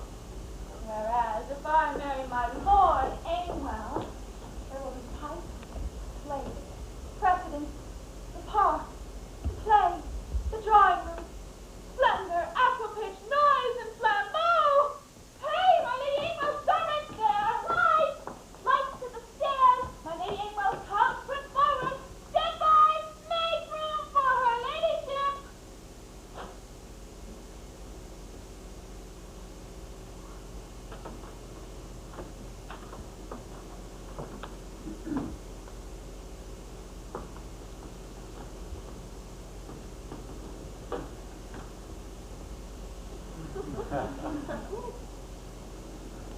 Are not these things moving? What? Are you calling of something? Happy, happy, sister. Your angel has been watchful for your happiness. Your smile has slept regardless of his charge. Long smiling years are certainly joyous for you, but not 1 hour for me. Come, my dear. We'll talk of something else. Dorinda, I own myself, but will not follow myself. A gentle, generous soul, easy and yielding is what desires. Spacious heart will love and all his train might love. But must the fair apartment on my breast be made a stable for a brute to lie in? Meaning your husband, I suppose. No, even husband is too soft a name for him. Come, I expect my brother here tonight or tomorrow. He was abroad when my father married me. Perhaps he'll find a way to make me easy. Will you promise not to make yourself easy in the meantime? With my lord's friend, you mistake me, sister. It happens with us as among the men. The greatest talkers are the greatest cowards, and there's a reason for it. Those spirits evaporate in travel which might cause more mischief if they took another course. Though, to confess the truth, I do love that fellow. And if I let him rest his seizure, and I undress as I should be. Look, sister, I have no supernatural gift, and I can't swear that I could resist the temptation, though I can safely promise to avoid it. And that's as much as the best of us can do.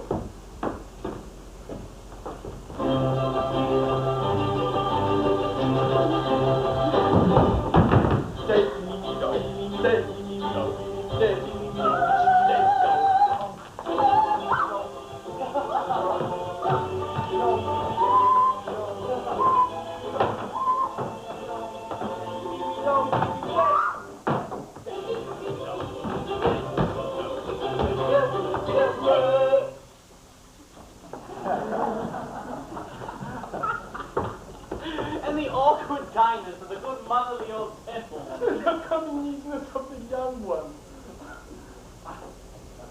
Yeah. It is a deceiver. Nay, if you adhere to those principles, stop where you are. I can't stop. I love her to distraction.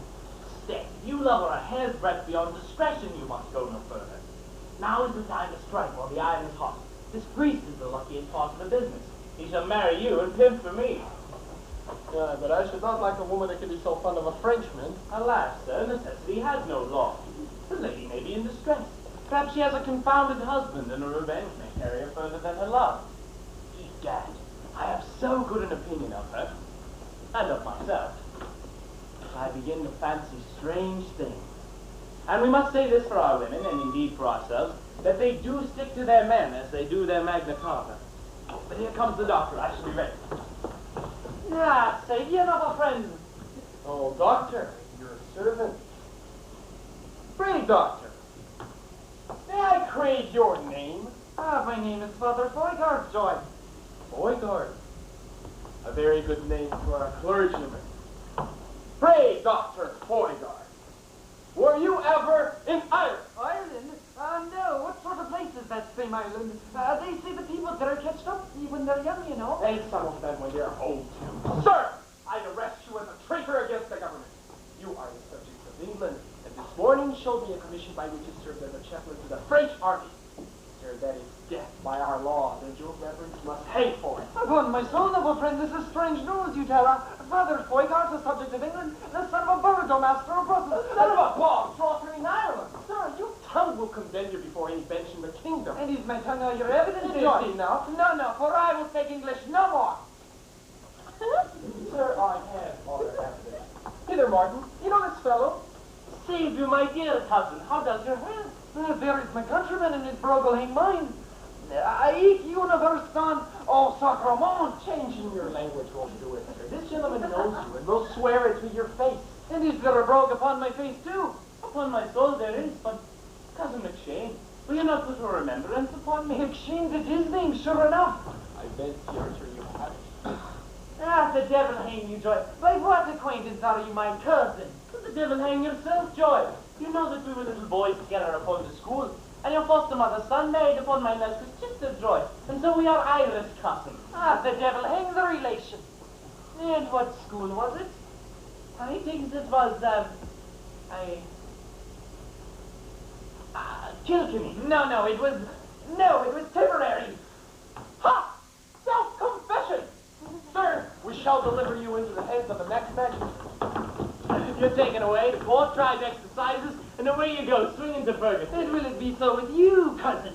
It will be so with you, my dear cousin, unless you immediately confess the secret between yourself and Mistress Gypsy.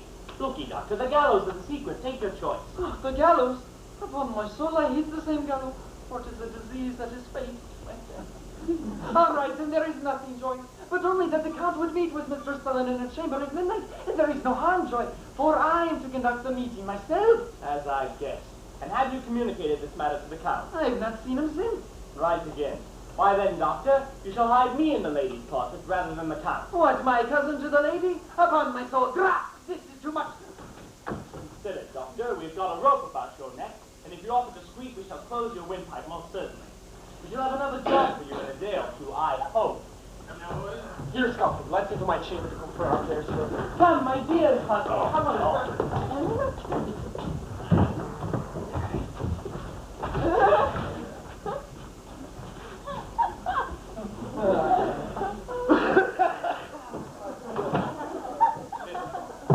Well, gentlemen, this is a fine night out for our enterprise.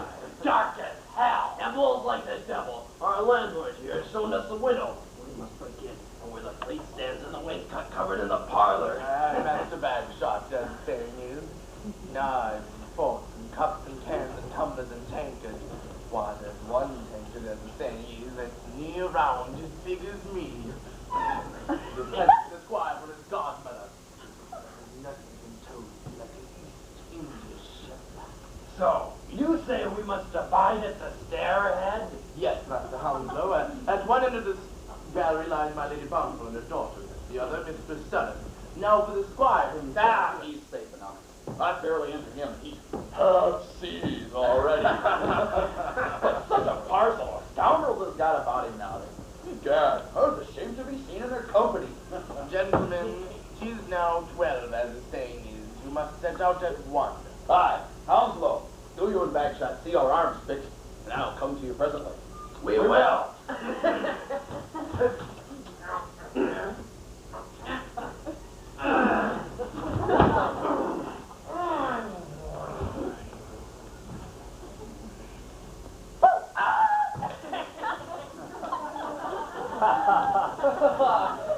Well, my dear Bonnie, you are sure scrub is a coward, and a chicken, as the saying is. You shall have no creatures to deal with but with the women. Aye, my friend, and there's a great deal of address and good manners in robbing a lady. I'm the most a gentleman that way that ever My dear Bonnie, this prize will be a galleon. A Vigo business. I warrant you, will bring off 3,000 or 4,000 pounds. In plate, money, and jewels, as the saying is, you may. Why then, Tyburn, I defy thee. I'll get up to town, sell off my horse and arm, buy myself some pretty employment in the household, and be as snug and honest as any quakier of them all. Then, what think you of my daughter Cherry for a while? Look, my dear Bunny, Cherry is the goddess I adore, as the song goes. But it is a maxim that man and wife should never have it in their power to hang one another. For if they do, Lord have mercy on them both. Now, let the pillaging begin.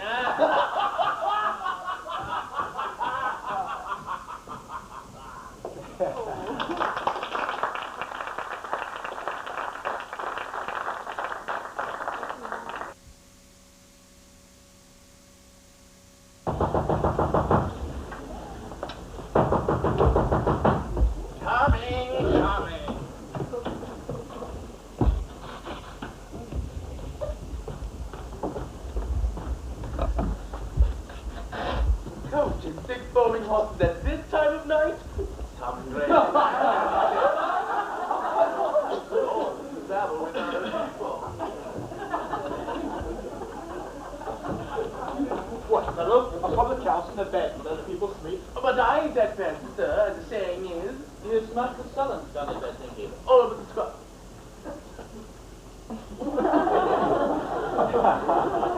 All but the squire himself. He's in the house. What company has he? There's the constable, Mr. James, the exciseman, the hunchback barber, and 2 or 3 other gentlemen. I find my sister's letters gave you the true picture of his spouse. Why, sir, here's the squire now. Puppy's left me asleep. Sir! Well, sir. Sir, I am an unfortunate man. I have 3,000 pounds a year. I cannot get a man to drink a cup of ale. That's very hot. Aye, sir. And unless you have pity on me and smoke one pipe with me, I shall even have to go home to my wife. I'd much rather go to the devil by half. But you won't go home to her tonight, sir. She's on the bed. You should lie with your wife, not fit. What? Not to lie with my wife? Thank you. Well, sir, do you take me for an atheist or a rake? If you hate me, sir, I think you'd better lie from her. I think so too, sir. But I'm a justice of the peace and must do nothing against the law. Law? As I take it, Master Justice, nobody observes law. Law is not safe. Only for the good of those for whom it was made. Aye, sir, but if the law says that I must put you in jail, sir, you must lie there. Not unless I commit a crime, sir. A crime? Mary? Nay, sir. If you call a marriage a crime, you must disown it before a law. Huh? I must get to know you, sir, but first I'd like to know the truth of this matter. The truth, sir, is a profound sea, and few there be that dare we deep enough to find out the bottom of it. Look ye, sir, I have nothing to say against your seeing truth, but if a parcel of land can entitle a man to a little truth, I have as much as any in the country. Sir, I have not heard your worship as saying you talk so much before. That's because I never met with a man I liked before.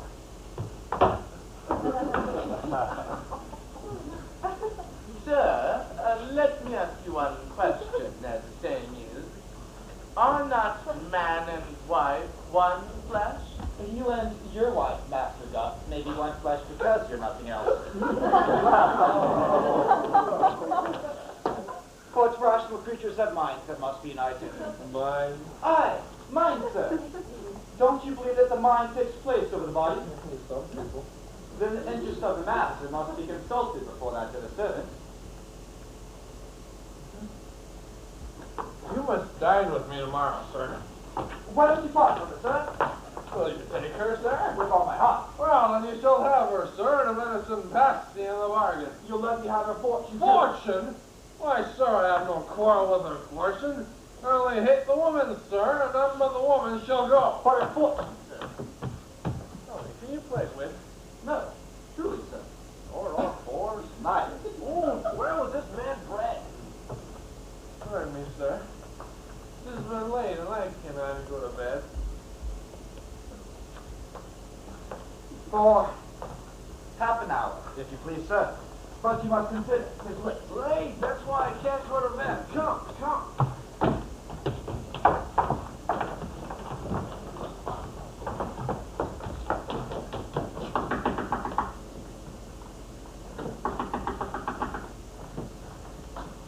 What's the matter, child?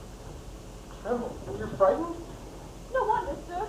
But in short, this very minute, a gang of rogues has gone to rob my Lady Bountiful's house. How? I dogged them to the very door and left them breaking in. Have you alarmed anyone else with the news? No, sir. I wanted to discover the whole plot and point out the things to your man Martin, but I searched the whole house and cannot find him. Where is he? No matter for that, child. Can you guide me to the house immediately? With all my heart. My Lady Bountiful is my godmother, and I love Mistress Dorinda so well. And, the name inspired me. All danger and glory shall be mine. Oh, my arm might be but get my sword.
Demonstration this moment. Do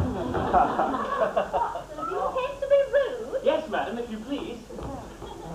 In the name of wonder, whence came you? From the skies, madam. I'm a Jupiter in love, and you shall be my Alcmena. How came you in? I flew in at the window, madam. Your cousin Venus lent me his wings, and your sister Cupid opened the window. I'm just dumb with wonder. And I with admiration. What will become of me? How beautiful she looks. The teeming jolly spring smiles in her blooming face, and when she was conceived, her mother smelt the roses, looked on lilies. Lilies unfold their white, their fragrant charm, when the warm sun nods us into their arms.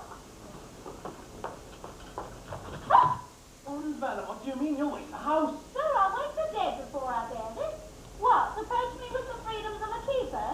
I'm glad on it. Your impudence has cured me. If this be impudence, I leave to your partial self. No panting pilgrim, after a tedious, painful voyage, e'er bowed before his saint with more devotion. Now I'm ruined if he kneels. Rise, thou prostrate engineer. Not all thy undermining skill shall reach my heart. Rise and know that I am a woman without my sex, that I can love to all the tenderness of wishes, sighs, and tears, but go no further. Still, to convince you I'm more than woman, I can speak my frailties, confess my weakness, even to you. To me? Hold still, does not upon that, for my most mortal hatred follows if you disobey what I command you. Therefore now, leave me this minute. If you deny, I'm not. Then you'll promise me that... Anything, another time. When shall I come? Tomorrow. When you will. Your lips must seal the promise. sure. They must, they must. Raptures and paradise! And why not now, my angel? The time, the place, silence and secrecy all conspire, and the now conscious stars have preordained this moment for my happiness. You will not cannot sure. Sun rides fast, and disappoints not mortals of tomorrow's dawn. Tonight shall crown my joy. My sex's pride assists me. My sex's strength helps me. You shall kill me first. I'll die with you. Ah, the very timorous stag will kill in rocking time. Oh, sir, take my life and spare all we have. What does the fellow mean? What's the matter? On your knees, you madam. He's one of them. One of whom? One of the rogues. I beg your pardon, sir. One of the very honest gentlemen who just now broke into the house. I hope you did not come to rob me, sir. Indeed I did, madam, but would have taken nothing before she could have spared. But your crying Phoebus wait this dreaming fool, and so he takes him for granted. Granted? Sir, it is granted. Take all we have. The fellow looks as if he were broke out of bedlam. Oh, madam, they broke into the house with fire and sword. I heard them. I saw them. Somebody had dismissed. What, thieves? Under favor, sir. I think so. What will become of us, sir? Madam, I wish your ladyship a good night. Will you leave me? Leave you? Lord, madam, did you not just now command me to leave you upon pain of your immortal hatred? Penny, sir. Now it's my turn to be ravish. See, madam, that you must use men one way or the other. And take this by the way, that none but a fool would give you the benefit of his courage, unless you should take his love also. How are they armed, friend? With sword and pistol, sir. Hush! I see a dark lantern coming through the gallery. Madam, be sure I will protect you or lose my life. Your life, no, sir. They can rob me of nothing that I value half so much. I'll consult my own safety for the sake of yours. I'll work on my stratagem. Can you stand the appearance of them? Oh, yes, sir. Since I escaped your hands, I can face anything. Come here. Brother Scrub, don't you know me? Well, my dear brother Martin, let me kiss you.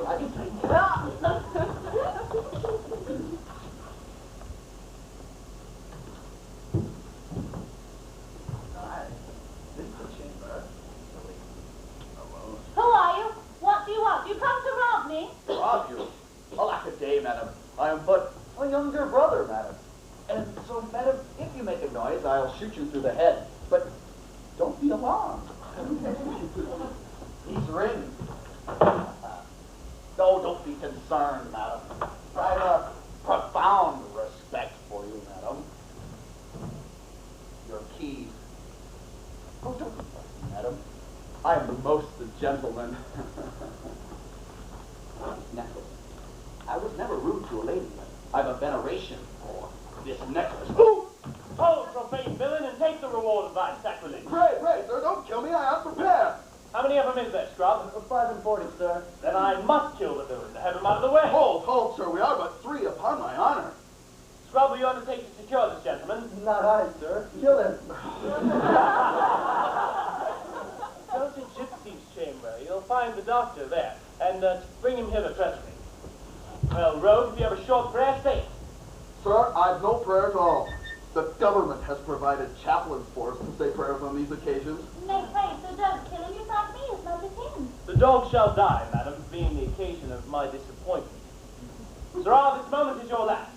Sir? I'll give you £200 to spare my life. Have you no more, you rascal? Well, I can command 400, but I must reserve 2 of them to save my life at court.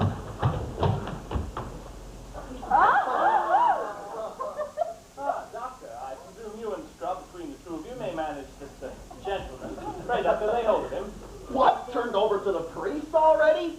Oh, look, you, Doctor, you come before your time. Ain't condemned yet, I take ye. Come, my dear Joy. I just secure you all kids you're supposed to. I'll make you a good Catholic and give you an absolution. Absolution? Tell me, Doctor, can you procure me a pardon? No, Joy. Oh, well, then, you and your absolution may go to the devil. Scrub, take this gentleman to the cellar. There, bind him. If he offers you any resistance, shoot him through the head. With all speed. You hold the doctor, and I'll guard him. Say, sir, how is the doctor?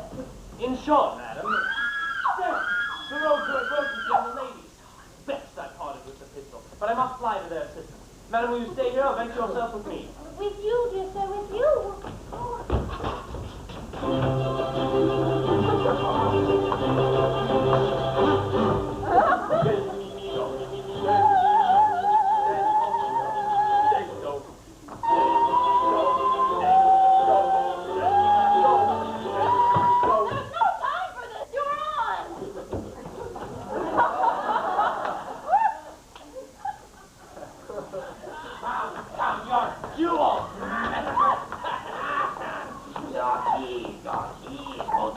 Turn this way, villain! I just engage on such a cause. Oh, Madam, I'm at a sword to help this great gentleman. There's 3 or 4 hanging in the hall, but they won't drop. I'll go fetch one, however.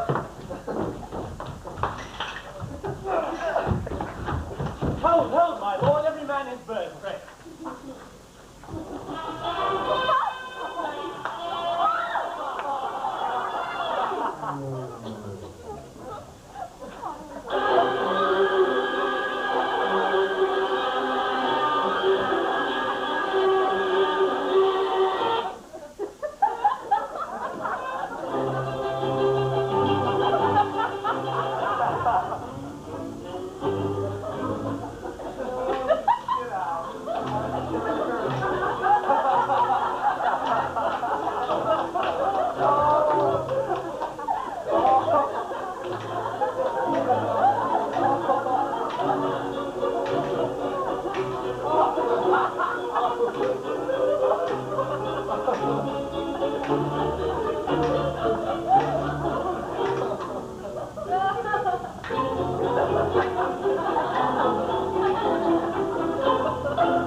Shall we kill the rogue? Oh, no. Who'll bind them? Aye. Madam, lend me your garter. The devil's in this fellow. He bites, loves, and burns us all in a breath. He is a cord to the rogue's struck with him, I suppose. Right, to the rogue's destiny. A rope to hang himself. Well, my lord, a scandalous sort of business. All our adventures have brought us to this sort of hangman's work, but I dare Scrub, have you secured your tartar? Yes, sir. I left him and the priest disputing about religion. Oh, great. Take these gentlemen to reap the benefit of a controversy.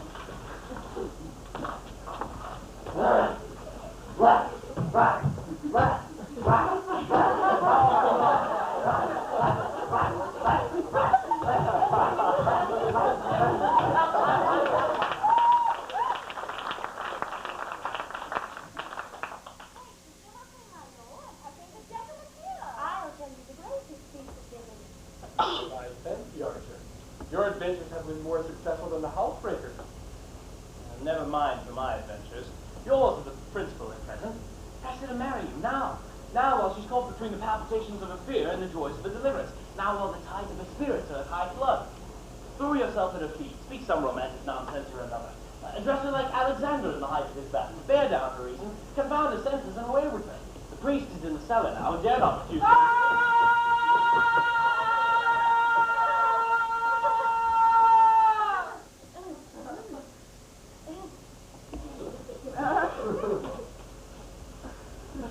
How shall I get off without being observed? What, you a lover and not find a way to get off? Please, stay. I'm glad on it. This wound will do the business.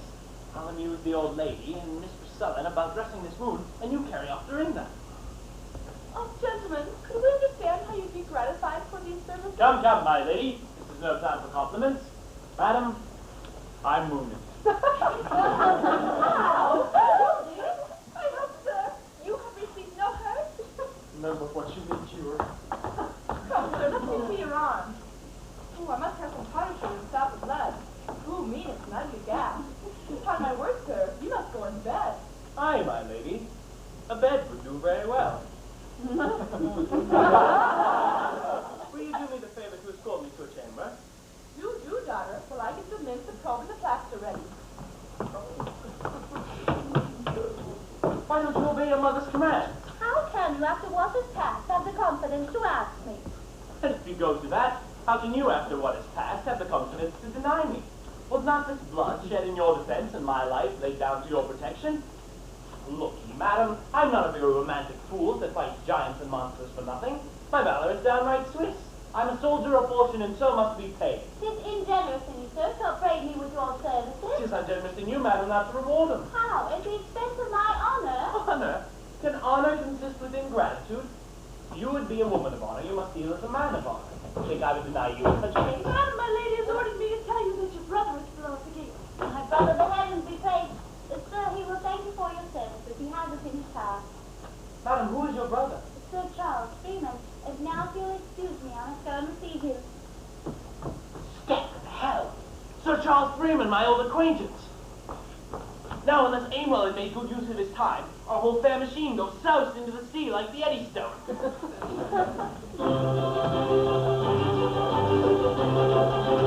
One more time.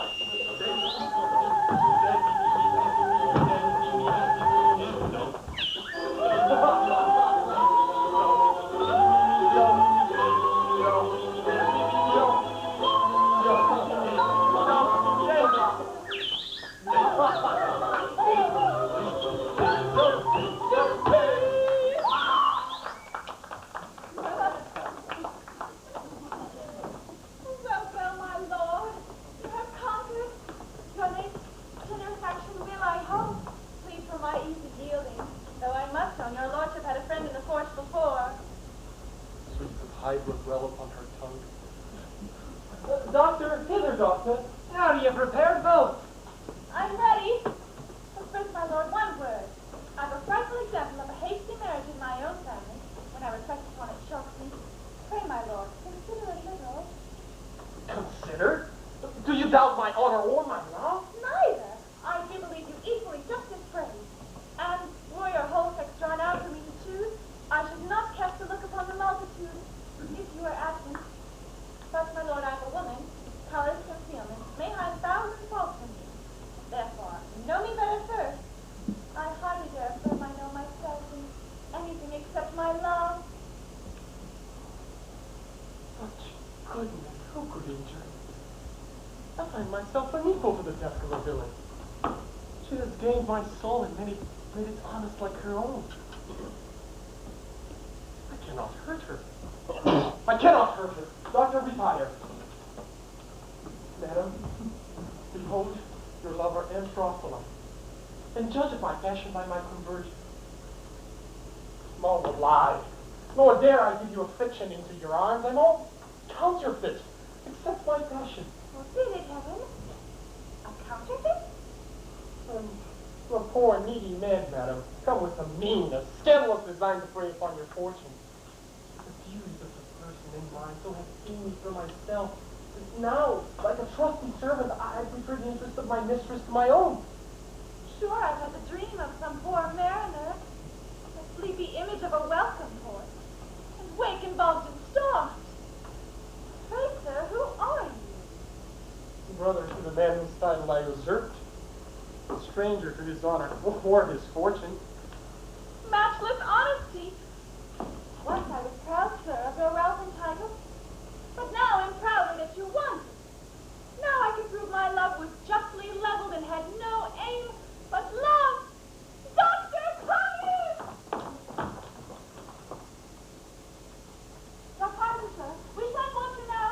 Sir, you must excuse me. I'll wait on you presently. Upon my soul, now this is foolish. God, and bid the priest depart. Oh, heaven, ominous smoke. Courage, Tom. Shall I wish you joy? No? No. Thorns, man, what have you been doing? Archer, my honesty, I fear it has ruined me. How? I discovered myself. Discovered? And without my consent? What, if I embarked my small remains in the same bottom with yours, and you disclosed them all without my partnership? Archer, all my fault. Well, after conviction, it is then too late for pardon. You may remember, Master Amwell, that you proposed this folly. As you began it, so end it. Henceforth, I'll hunt my fortune single. Stay, Archer. Archer, but a minute. Stay? What, to be exposed, despised, and laughed at? No, I'd rather change conditions with the worst of the rogues we just now bound than bear one scornful look from that proud knight who once I called my equal. What knight? Sir Charles Freeman, brother to the lady that I had almost... Never mind, it's a cursed night's work, and so I leave you to make your best on it. One word, Archer. Thought she received my confession with pleasure. Step who doubts it, she consented after to the match, and still I believe she will be just. To herself I warrant her, as you should have been. Oh, she comes. And smiling comes. Oh, my dear Lord, I fly from haste to your arms. The minutes of my absence were a tedious year. Where's the tedious dream? Owen's a brave girl. I suppose, my lord, this gentleman is privy to our affair? Aye, madam, I'm to be your father. Come, priest, do your office. Yes, make haste. Couple them anyway. My mind's altered, I won't. Upon my soul, and so is myself. What's the matter now, madam? Look me, sir. One generous action deserves another. This gentleman's honor obliges him to hide nothing from me.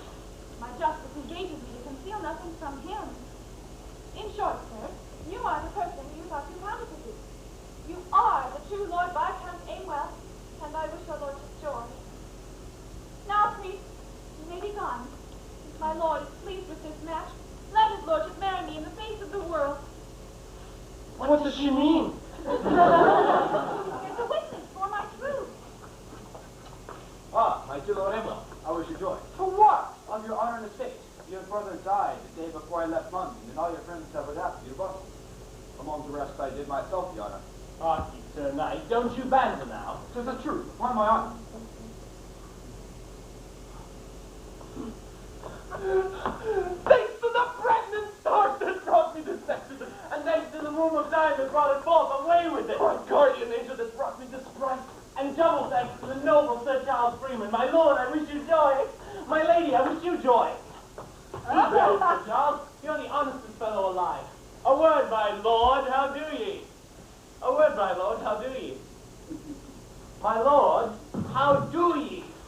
Don't you remember something of a previous agreement, which entitles me to the moiety of this lady's fortune, which I think shall amount to £5,000? Not a penny, Archer. You would have cut my throat just now because I would not deceive this lady. Aye, and I'll cut your throat again, should you deceive her now. That's what I expected to hear. Now, the lady's fortune is £10,000. We'll divide the state. Take the fortune or the lady? How? Is your lordship so indifferent? Never tell, madam. My lord knows very well that I'll take the money. And I leave you to his lordship, and so we're both provided. I, upon my soul, are in be robbed. Are you? By whom? By the landlord, because he's robbed himself and run away. Robbed himself? Why, me too, the £100. £100? Yes, that I owed him. Our money's gone, friend. Drop the money. My wench is gone. Is there one Martin here? Aye, who wants him? I have a box here, and a letter for him. What's here? Legerdemain. By this light, my lord, our money again. Oh, but this unfolds the riddle.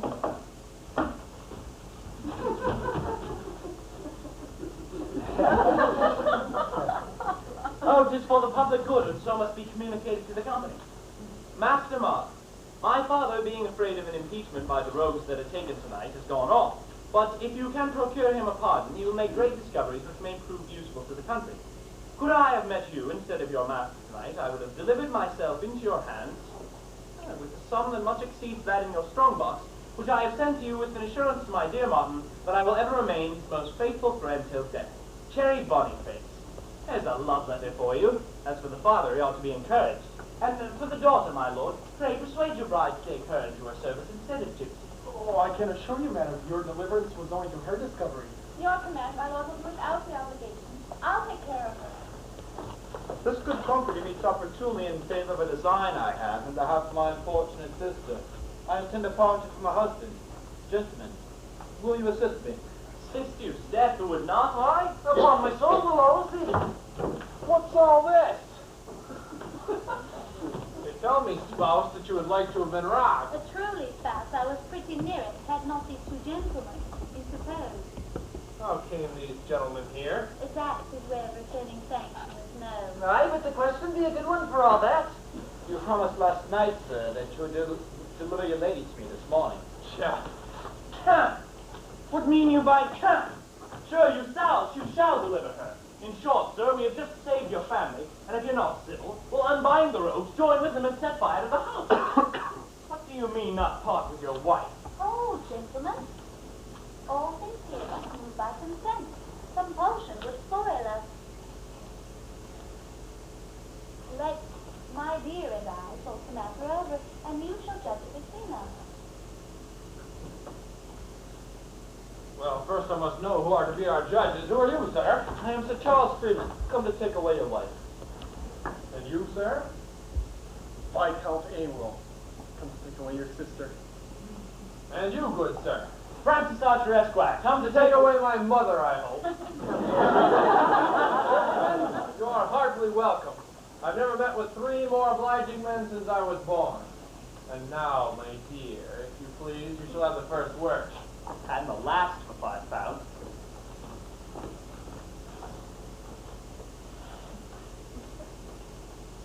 Spouse?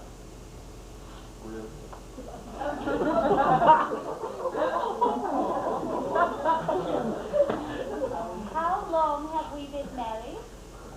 By the almanac, 14 months. By my count, 14 years. It's thereabout by my reckoning. But go on, their accounts will agree. And pray, spouse, what did you marry for? To get an heir for my estate. And have you succeeded? No. Condition fails of his side. Pray, madam, what did you marry for? To support the weakness of my sex by the strength of his, and to enjoy the comforts of an agreeable society. Are your expectations answered? No. A clear case, a clear case. What are the bars to mutual consentment? In the first place, I can't drink ale with him. Nor can I drink tea with her. I can't hunt with you. I can't dance with you. I hate cocking and racing. I abhor umber and Your piquet. silence is intolerable. Your racing is well.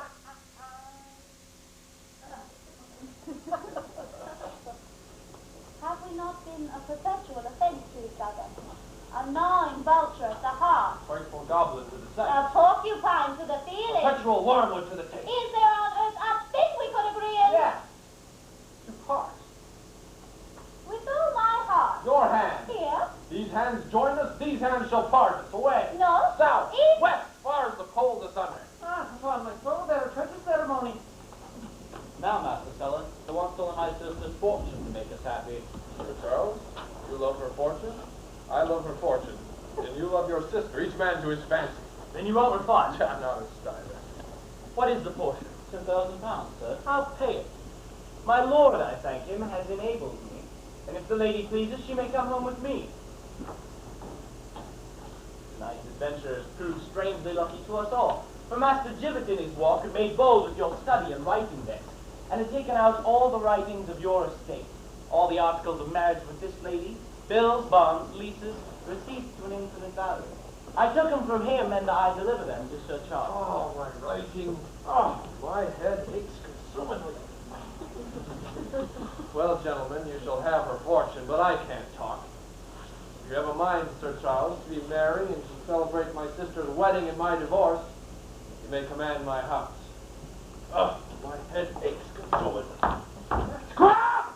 Bring me a dram! Oh, I can't do that. Oh. Come, madam, there's a country dance to that song we've been hearing all evening. Pray, give me your hand and we'll lead it up.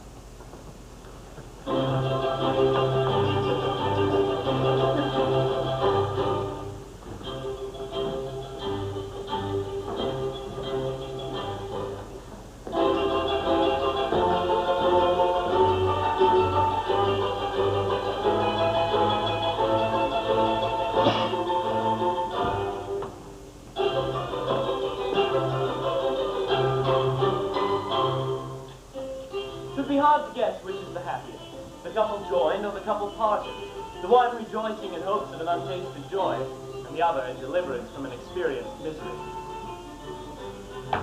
Both happy in their several states we find, those parted and those conjoined.